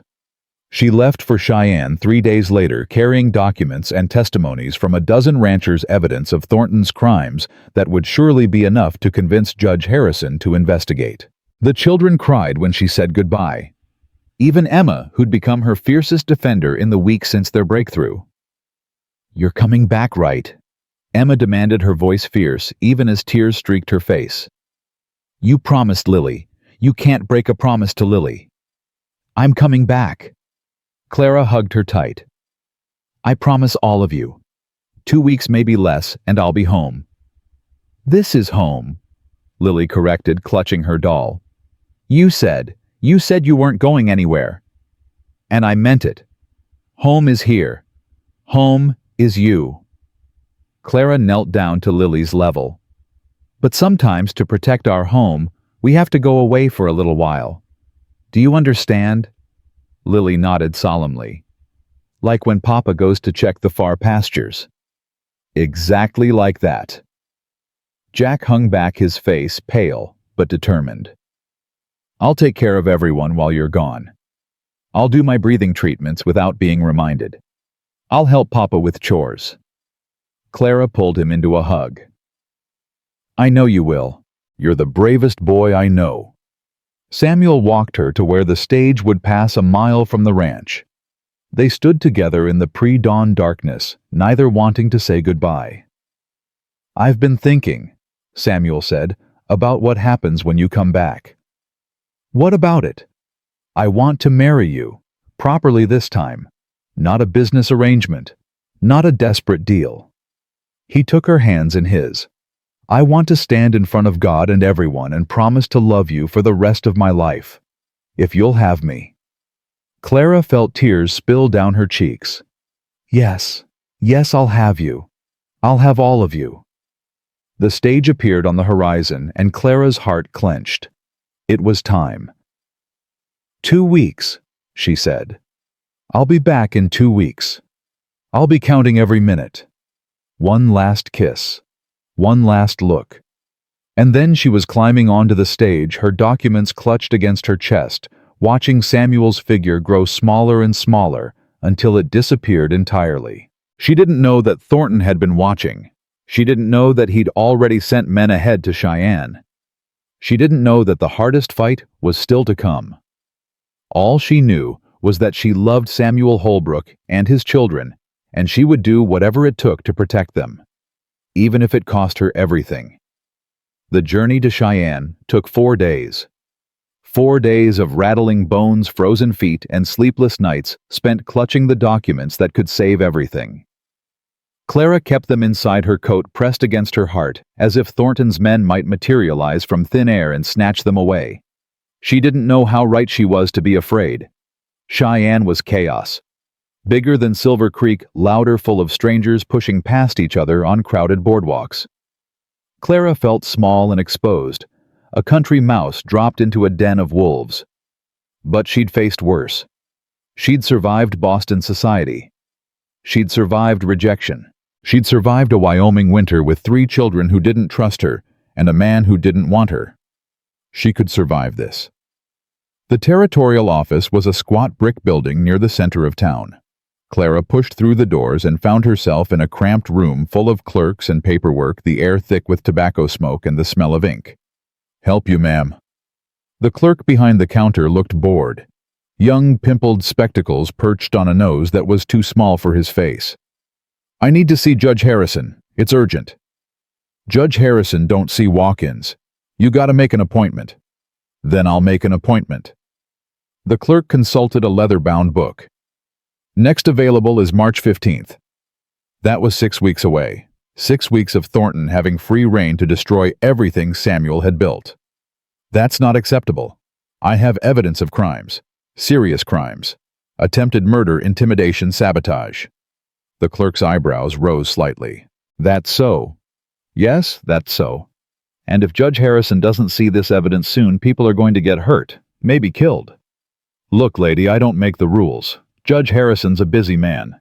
He can't just drop everything because some rancher's wife has a complaint about her neighbor's fence." Clara felt her temper rising. This isn't about a fence. This is about a man who's been terrorizing an entire valley for years. A man who tried to kill my... She stopped. "My what? My employer. My fiancé. My family." Something flickered in the clerk's eyes. Interest, maybe. Or maybe just the entertainment of watching a desperate woman beg. "Tell you what," he said slowly. "Leave me your documents. I'll make sure the judge sees them." Clara's grip tightened on the papers inside her coat. Every instinct screamed not to let them out of her sight.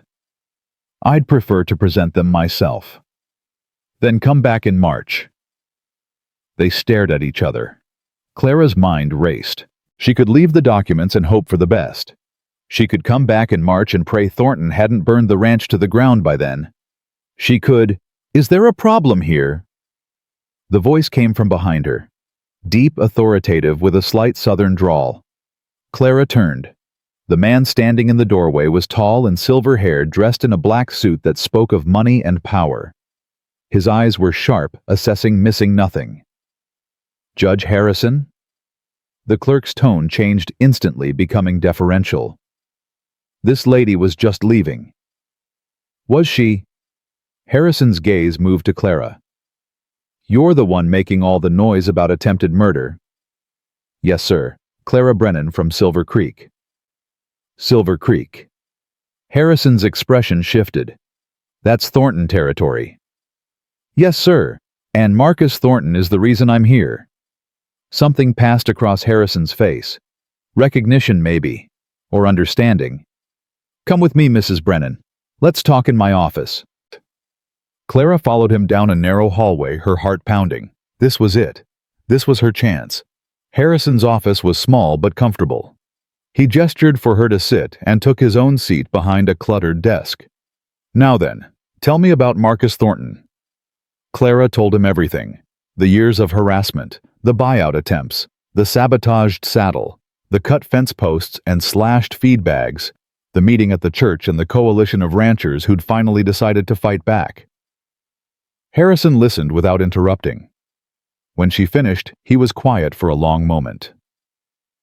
"You have documentation of all this." Clara pulled the papers from her coat and handed them over. Testimonies from Pete Martinez and the others. Records of property damage. A statement from the doctor who'd treated Samuel's arm.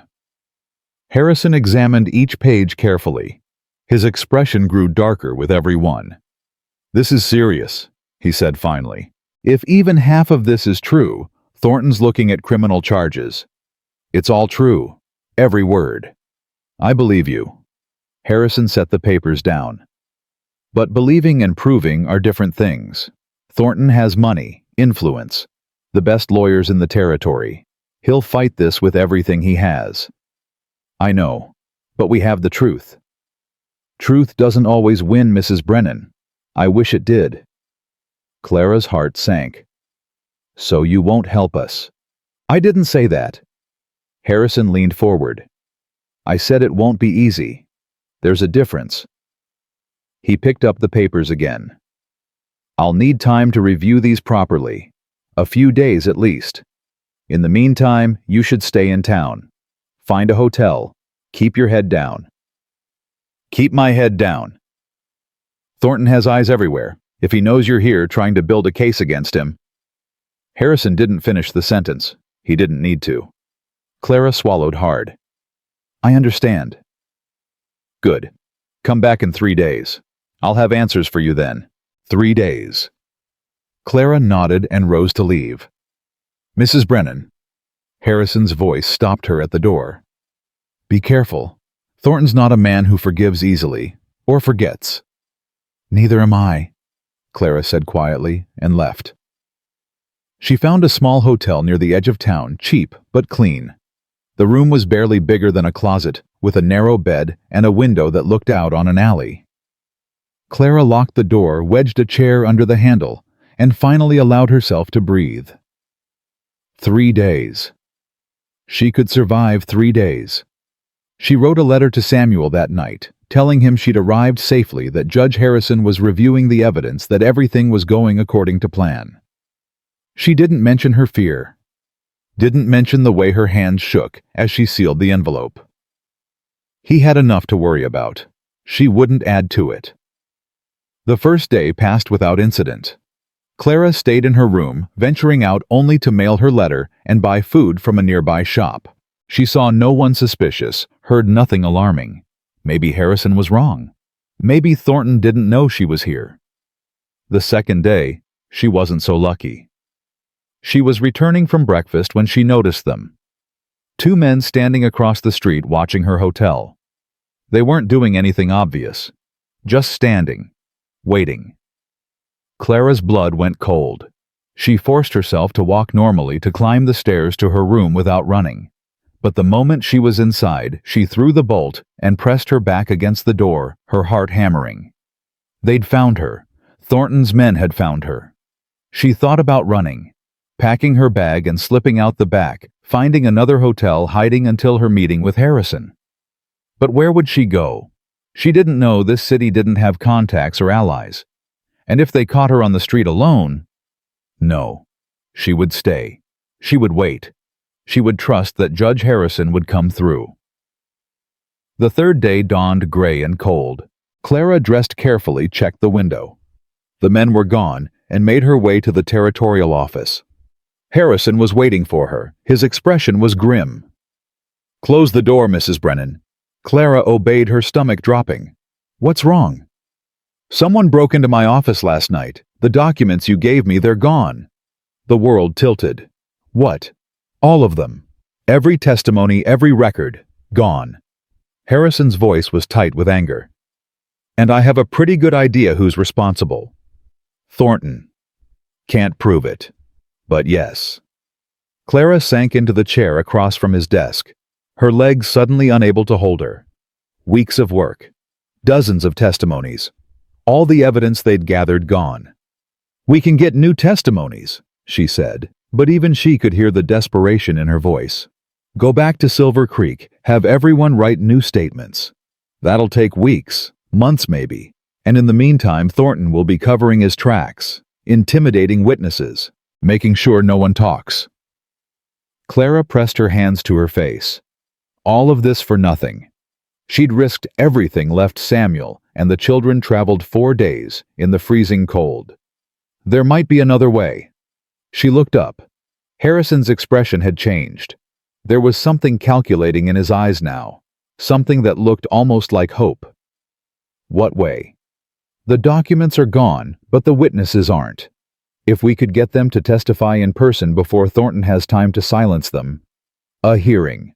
A surprise hearing. Tomorrow. Here in Cheyenne. Harrison leaned forward. I have the authority to compel testimony in cases involving potential criminal activity. If we can get even a few of your witnesses here by tomorrow morning, I can put them on record. Official record that Thornton can't steal or destroy. Tomorrow? Clara's mind raced. That's impossible. Silver Creek is 4 days away. There's no way. Not by stage, no. But by horse riding hard, you could make it in 2 days. Maybe less if you change mounts along the way. I don't know if I can.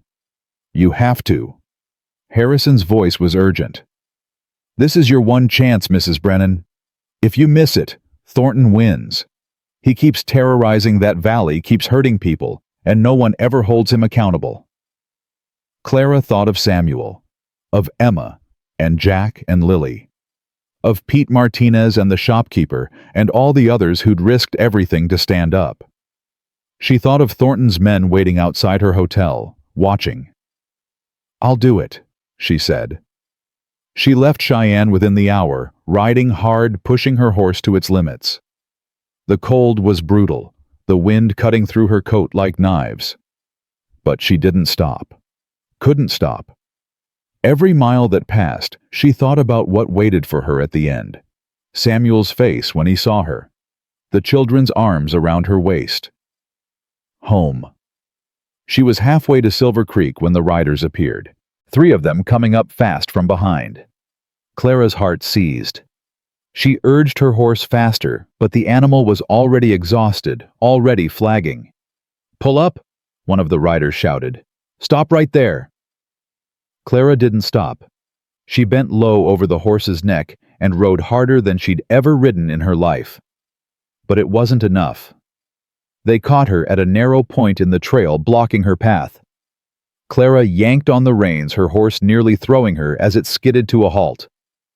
Mrs. Brennan? The lead rider pushed back his hat, revealing a face she didn't recognize. Hard eyes, a cruel smile. Mr. Thornton would like a word. I have nothing to say to Mr. Thornton. That's too bad. Because he has plenty to say to you.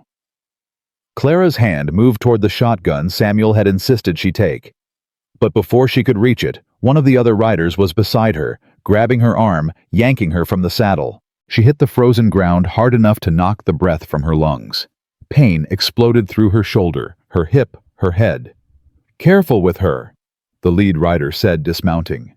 Mr. Thornton wants her alive. Clara struggled to her feet, her vision swimming. If you hurt me, Samuel will. Samuel will what? Come rescue you. The man laughed. By the time Holbrook finds out what happened, you'll be long gone. And so will any chance of that hearing tomorrow. They knew. They knew about the hearing, about the plan. Thornton had spies everywhere. You can't do this, Clara said, but her voice sounded weak even to her own ears. Watch us. They tied her hands and threw her over the back of a horse like a sack of grain. The world bounced and jolted as they rode, and Clara fought to stay conscious, to think. She didn't know where they were taking her. Didn't know what Thornton planned to do with her. But she knew one thing with absolute certainty. She was not going to die here. She was not going to let Thornton win, not when she finally had something worth living for. They rode for what felt like hours. Clara lost track of time, lost track of direction. The cold seeped into her bones until she couldn't feel her hands or feet. Her shoulder throbbed where she'd hit the ground and her head ached with every jarring step. Finally they stopped. Get her down! Rough hands pulled her from the horse and set her on her feet. Clara swayed but didn't fall. She forced herself to stand straight to look her captors in the eye. They were at a cabin in the middle of nowhere, no other buildings in sight, no witnesses. Inside, they pushed her through the door into a single room with a cold fireplace and a rough wooden chair. One of the men shoved her into it and retied her hands behind her back. "Mr. Thornton will be here in the morning," the lead writer said. "Get comfortable." They left, locking the door behind them. Clara heard them settling outside, talking in low voices, laughing. She was alone. For a long moment, Clara let herself feel the fear. Let it wash over her, through her. She was tied up in the middle of nowhere, captured by Thornton's men with no way to reach Samuel or anyone else. But then, she thought about Lily's face the night of the nightmare, about Emma's fierce determination, about Jack's quiet courage, about Samuel's voice rough with emotion, telling her he loved her. She thought about the family waiting for her, the life she'd finally found after years of loneliness and rejection. And the fear transformed into something else, something harder, something that felt a lot like rage. She wasn't going to give up. She wasn't going to let Thornton destroy everything she'd built. She was going to find a way out of this. And then, she was going to make him pay. Clara tested the ropes around her wrists, tight but not expertly tied. The men had been careless, assuming a city woman wouldn't know how to escape. They didn't know she'd spent 3 months volunteering at the hospital, watching surgeons work, watching how they tied bandages, how they secured splints. She'd learned to tie knots with her eyes closed, which meant she knew how to untie them too. It took time. Hours, maybe. The cold made her fingers clumsy, and the rope bit into her skin until she felt blood. But she didn't stop. Couldn't stop. Finally, the knot loosened. Clara pulled her hands free and nearly sobbed with relief. Now she needed a weapon. The room was sparse but not empty. A wooden chair, an iron poker by the cold fireplace, a small table with a chipped pitcher. Clara grabbed the poker and moved to the window. It was small, barely big enough for her to squeeze through, but it was her only option. The door was locked from the outside, and she could hear the guards talking just beyond it. She tested the window. Stuck, frozen shut. Clara took a deep breath, wrapped her hand in her skirt to muffle the sound, and punched through the glass. Pain lanced up her arm. She ignored it. She knocked out the remaining shards, boosted herself up, and squeezed through the opening. The cold hit her like a wall. The night was pitch black, the wind howling. She couldn't see the guards, but she could hear them on the other side of the cabin. Clara ran. She didn't know where she was going. Didn't know which direction led to help, and which led to more wilderness. But she ran anyway, the poker clutched in her bleeding hand, her breath coming in ragged gasps. Behind her she heard shouting. They'd discovered she was gone. Clara ran faster. She didn't know how long she ran. Minutes or hours, it all blurred together. The cold was numbing, and her feet caught on rocks and roots she couldn't see. She fell twice, 3 times, scrambling back up each time. And then, impossibly, she saw lights. A farmhouse in the distance, warm yellow windows glowing in the darkness. Clara stumbled toward it, her legs giving out just as she reached the porch. She pounded on the door with her bloody hand. "Please, please help me." The door opened, and a woman's face appeared. Older, weathered, with kind eyes that went wide at the sight of Clara. "Lord have mercy. Get inside, child. Quick." Clara collapsed into warmth and safety, and the last thing she heard before consciousness faded was the woman's voice, sharp with alarm. "Henry, saddle the horse. This girl needs a doctor." She woke to pain. Her hand was bandaged, her body wrapped in blankets, and a fire crackled nearby. For a moment she didn't know where she was. Then she remembered. The capture, the escape, the farmhouse. "Easy now." The older woman was there, pressing a cool cloth to Clara's forehead. "You've had quite an ordeal." "I have to." Clara tried to sit up and immediately regretted it. "I have to get to Silver Creek. There's a hearing." "You're not going anywhere in this condition." "You don't understand. People are depending on me. If I don't get there, if you try to ride in this state, you'll fall off your horse and freeze to death." The woman's voice was firm. "My husband's already gone to town to fetch the doctor, and he's sending word to Silver Creek. Someone named Holbrook, you were calling for him in your sleep." "Samuel." Clara's eyes filled with tears. "He's my—" She didn't know how to finish. "My employer, my fiancé, the man I love more than anything. I know what he is." The woman's voice softened. "Rest now. Help is coming." Clara wanted to argue, wanted to leap up and ride to Silver Creek herself, but her body had other ideas. The exhaustion was crushing, overwhelming, and despite her best efforts, she felt herself sliding back into darkness. The last thing she thought before sleep claimed her was a prayer.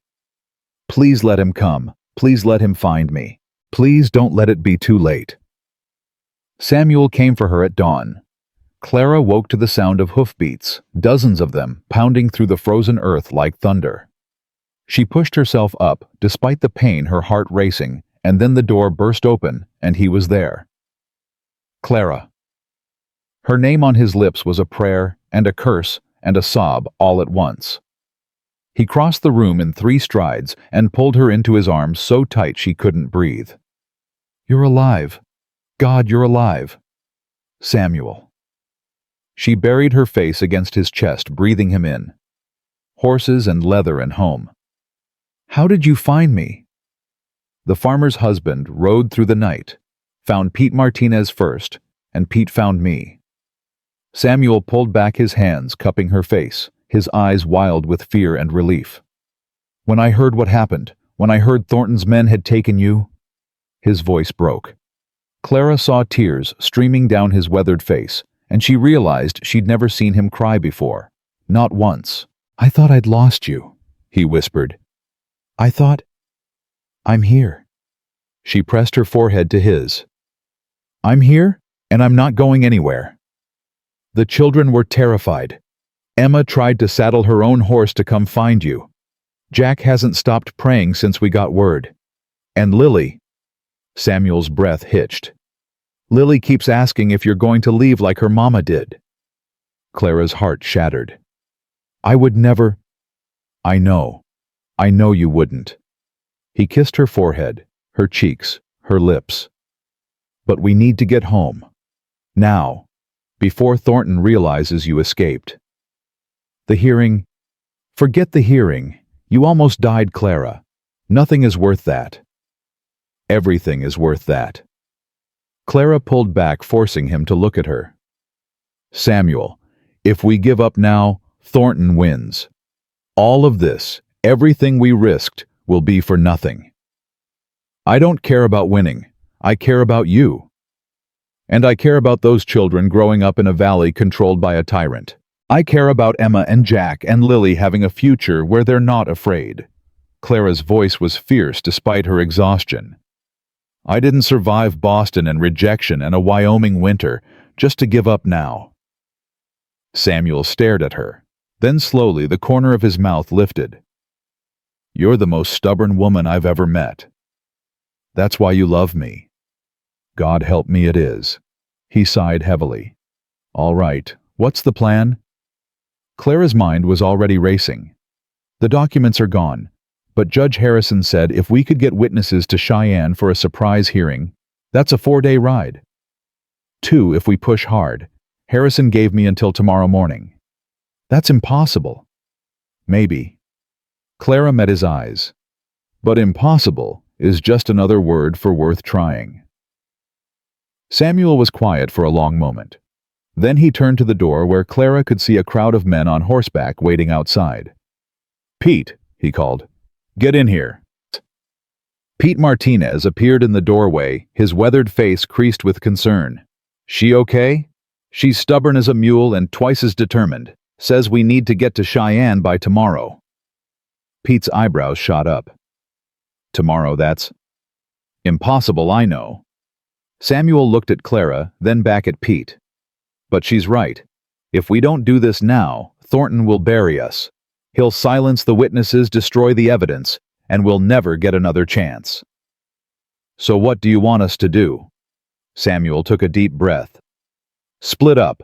Some of us ride to Cheyenne with Clara. The rest go back to Silver Creek and bring whoever's willing to testify. We meet at the territorial office tomorrow at dawn. That's a hell of a risk. It's the only chance we've got. Pete looked at Clara, then at Samuel, then at the men waiting outside. Finally, he nodded. All right, let's ride. They pushed the horses hard, harder than Clara had ever ridden in her life. The cold was brutal, the wind relentless, but she didn't complain. Couldn't complain. Not when Samuel was riding beside her, his jaw set with determination. Not when everything they'd built hung in the balance. They stopped only to change horses, trading their exhausted mounts for fresh ones at every station along the way. Clara's body screamed for rest, for warmth, for just a moment of peace. But she kept going. Samuel stayed close, watching her with worried eyes. You should rest. I'll rest when this is over. Clara. I mean it, Samuel. I didn't escape that cabin and walk through a blizzard just to give up now. He didn't argue again. But she felt his hand find hers in the darkness, squeezing tight. A promise. A lifeline. They reached Cheyenne as the sun was rising, painting the sky in shades of pink and gold. Clara was swaying in the saddle, barely conscious, but she forced herself to stay upright. The territorial office, she said. We have to... I know. Samuel steadied her with a hand on her arm. I've got you. They arrived to find chaos. The street outside the office was packed with people. Ranchers from Silver Creek who'd ridden through the night, townspeople who'd heard rumors of what was happening, even a few reporters from the Cheyenne newspaper. And standing at the center of it all was Judge Harrison. Mrs. Brennan. His voice carried over the crowd. You made it. Barely. Clara slid from her horse, her legs nearly buckling. Samuel was there immediately, supporting her. The witnesses. Inside, Pete's group arrived an hour ago with 6 of them, ready to testify. Harrison's expression was grim, but determined. We've also got something else. Something Thornton didn't expect. What? His son's death wasn't an accident. Clara's blood went cold. What do you mean? One of Thornton's former ranch hands came forward last night. Says he saw what really happened 5 years ago at the Holbrook place. Says Thomas Thornton didn't fall from his horse. He was pushed. Pushed by who? Harrison's voice dropped. By his own father. The world seemed to stop. Clara heard Samuel's sharp intake of breath beside her. That's impossible, Samuel said. Why would Thornton kill his own son? Money. Thomas was planning to leave, take his inheritance, start his own ranch far from his father's influence. Thornton couldn't stand losing control. Harrison's jaw tightened. He staged the accident, blamed you to cover his tracks, and he's been trying to destroy you ever since, not out of grief, but out of guilt. Clara felt sick. All these years Samuel had carried the weight of believing he was responsible for a boy's death, and the whole time the real killer had been playing the victim. Can you prove it? She asked. The ranch hand is willing to testify. Along with everything else you've gathered, it should be enough. Harrison looked at her with something like respect. You started this, Mrs. Brennan. Now let's finish it. The hearing was unlike anything Clara had ever experienced. The territorial office was transformed into a makeshift courtroom, packed with witnesses and spectators, and at least 3 newspaper reporters scribbling furiously in their notebooks. Judge Harrison presided from behind his desk, his expression severe. And across the room, looking like a man who'd been dragged to his own execution, sat Marcus Thornton. He'd been arrested that morning, caught trying to flee the territory. Now he sat in chains, his silver hair disheveled, his fine clothes wrinkled and stained. He looked old, defeated, but his eyes still burned with hatred when they found Clara. You, he spat. You did this. No. Clara's voice was steady. You did this. I just made sure people found out. The testimonies took hours. Pete Martinez went first, describing years of intimidation and sabotage. The shopkeeper followed, then the other ranchers, each one adding another piece to the damning picture. And then the former ranch hand took the stand. His name was William Crane, and he'd worked for Thornton for 15 years before leaving in disgust. His voice shook as he described what he'd witnessed 5 years ago. Thomas was planning to leave. Told his father he was done, that he wanted nothing to do with the family business. Crane's eyes were haunted. Mr. Thornton lost his mind, said if Thomas left, he'd never see a penny of his inheritance. Thomas said he didn't care about the money. That's when Mr. Thornton... He stopped, swallowing hard. What happened next, Mr. Crane? Harrison prompted gently. They were at the Holbrook place. Thomas had gone to see the new foal he loved horses always had. Mr. Thornton followed him. I was nearby checking a fence line. I saw the whole thing. Crane's voice broke. He pushed Thomas into that horse, made it rear up, throw the boy. Thomas hit his head on a rock, died right there in the dirt. The courtroom erupted. Thornton surged to his feet, his face purple with rage. Lies. He's lying. Sit down, Mr. Thornton. Harrison's voice was cold. You'll have your chance to speak. But Thornton wasn't listening. He was staring at Clara, at Samuel, at everyone who'd gathered to witness his downfall. You think this changes anything? His voice was barely recognizable, twisted with hatred. You think destroying me will save your pathetic little ranch? I'll burn it to the ground. You'll do nothing. Samuel stepped forward, his voice quiet but deadly. Because you're going to prison, Thornton. For murder. For attempted murder. For everything you've done to this valley. You can't prove... We already have. Samuel's eyes were ice. And even if we couldn't, even if you walked out of here a free man, you've lost. You've lost your reputation, your power, your hold on this community. Nobody's afraid of you anymore. Thornton's face crumpled. Just for a moment, beneath all the rage and hatred, Clara saw something else. Something that looked almost like grief. He'd killed his own son, his only child. And he'd spent 5 years trying to bury that guilt by destroying an innocent man. It was the saddest, most terrible thing Clara had ever witnessed. The verdict came swiftly. Guilty on all counts. Thornton was sentenced to 25 years in the territorial prison, effectively a death sentence for a man his age. As they led him away in chains, he turned to look at Clara one last time. This isn't over, he said. Yes. Clara replied quietly. It is. The celebration lasted 3 days. The whole valley seemed to come together, gathering at the Holbrook Ranch to mark the end of an era. People brought food and drink and music, and for the first time in years, there was laughter echoing across the snow-covered hills. Clara stood on the porch, watching the festivities, trying to believe it was really over. That Thornton was gone. That they were safe. Penny, for your thoughts. Samuel appeared beside her, sliding an arm around her waist. I was thinking about how far we've come. 2 months ago, I stepped off a stage thinking my life was over. Clara leaned into him. Now look at us. Quite a journey. The hardest thing I've ever done. She turned to face him. And the most worth it. Samuel's eyes were soft as he looked at her. I never thanked you properly. For everything you did. For refusing to give up when I was ready to surrender. You don't have to thank me. This is my family too. Speaking of family, Samuel reached into his pocket and pulled out a small velvet box. I believe I asked you a question before you left for Cheyenne. You never gave me a proper answer. Clara's heart stuttered. Samuel? Clara Brennan. He opened the box to reveal a simple gold band, worn smooth with age. This was my mother's ring. She gave it to my father when they had nothing but hope and each other. They built a life together, a family, a home. His voice roughened. I want to build that with you, if you'll let me.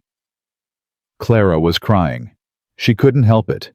The tears streamed down her face as she looked at this man, this wonderful, stubborn, broken, beautiful man who'd somehow become everything she'd ever wanted. "Yes," she whispered. 1,000 times yes. He slid the ring onto her finger, and it fit perfectly, as if it had been waiting for her all along. Then he kissed her right there on the porch in front of God and the whole valley. And Clara heard cheering, heard the children screaming with joy, heard Emma's voice rising above the rest. "I knew it! I knew she'd stay!" They pulled apart laughing, and suddenly they were surrounded. Emma throwing her arms around Clara's waist, Jack grinning despite himself, Lily demanding to be picked up so she could see the ring. "Does this mean you're our mama now?" Lily asked. "For real?" Clara looked at Samuel, then at Emma and Jack, then back at Lily's hopeful face. "I've been your mama since the moment I decided to stay," she said softly. "The ring just makes it official." Lily considered this. Then she nodded solemnly. "Good.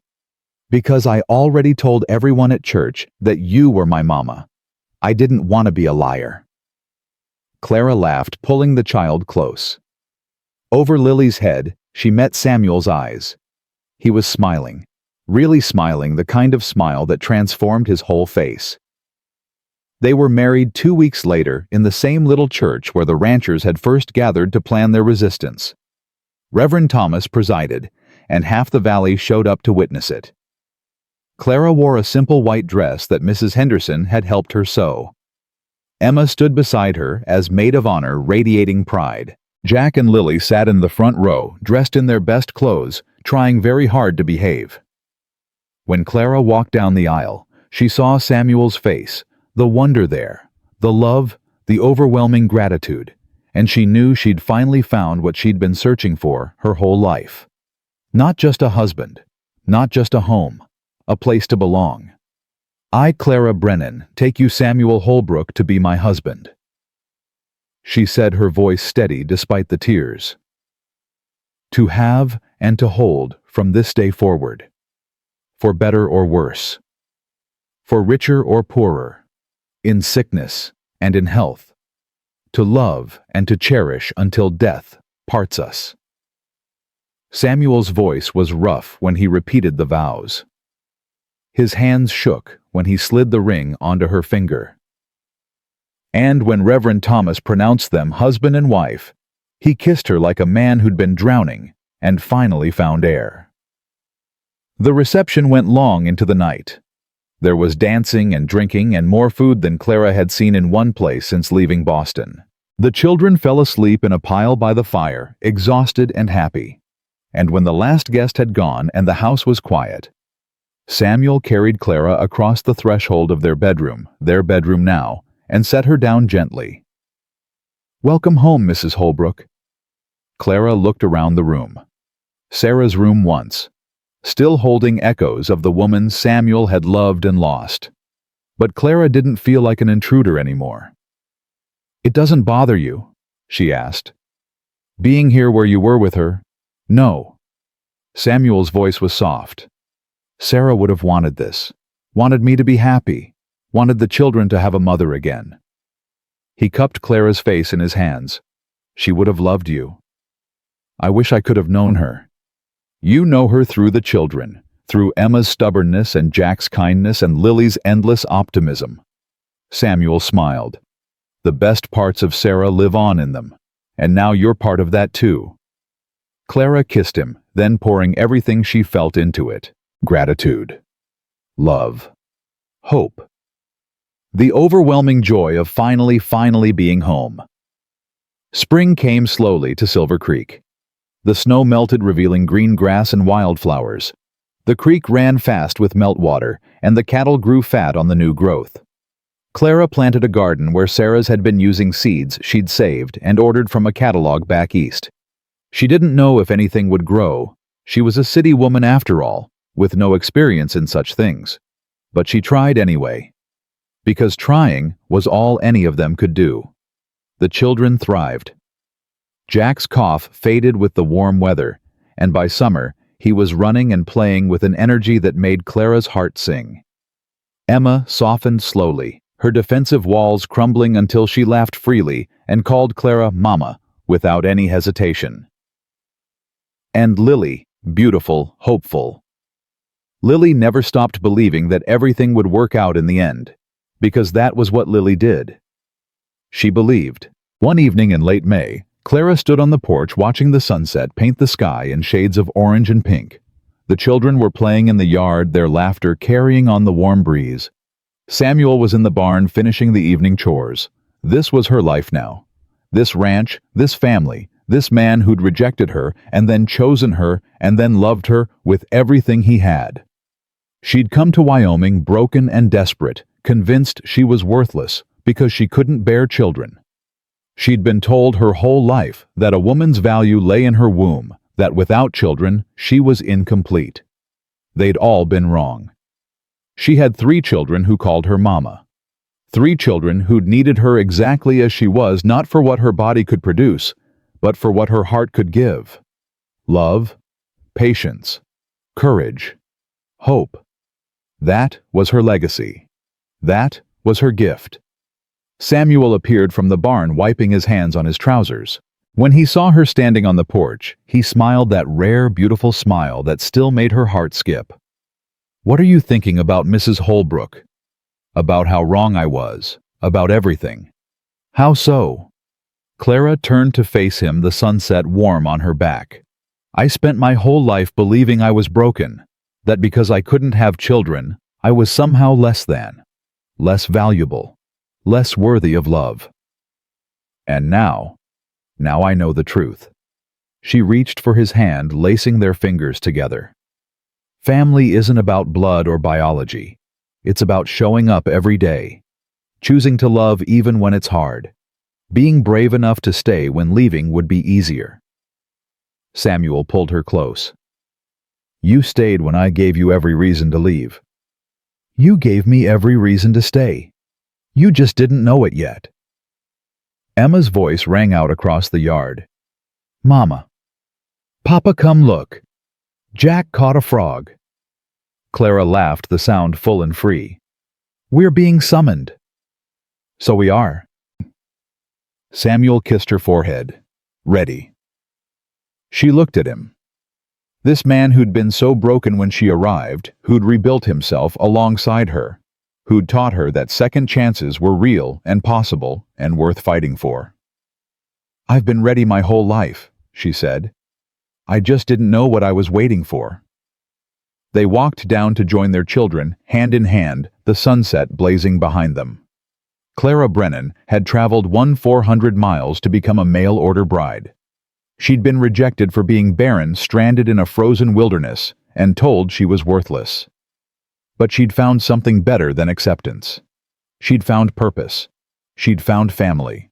She'd found herself. And in the end, the woman who couldn't bear children had become the mother of 3, not through her body, but through her heart. Not by blood, but by choice.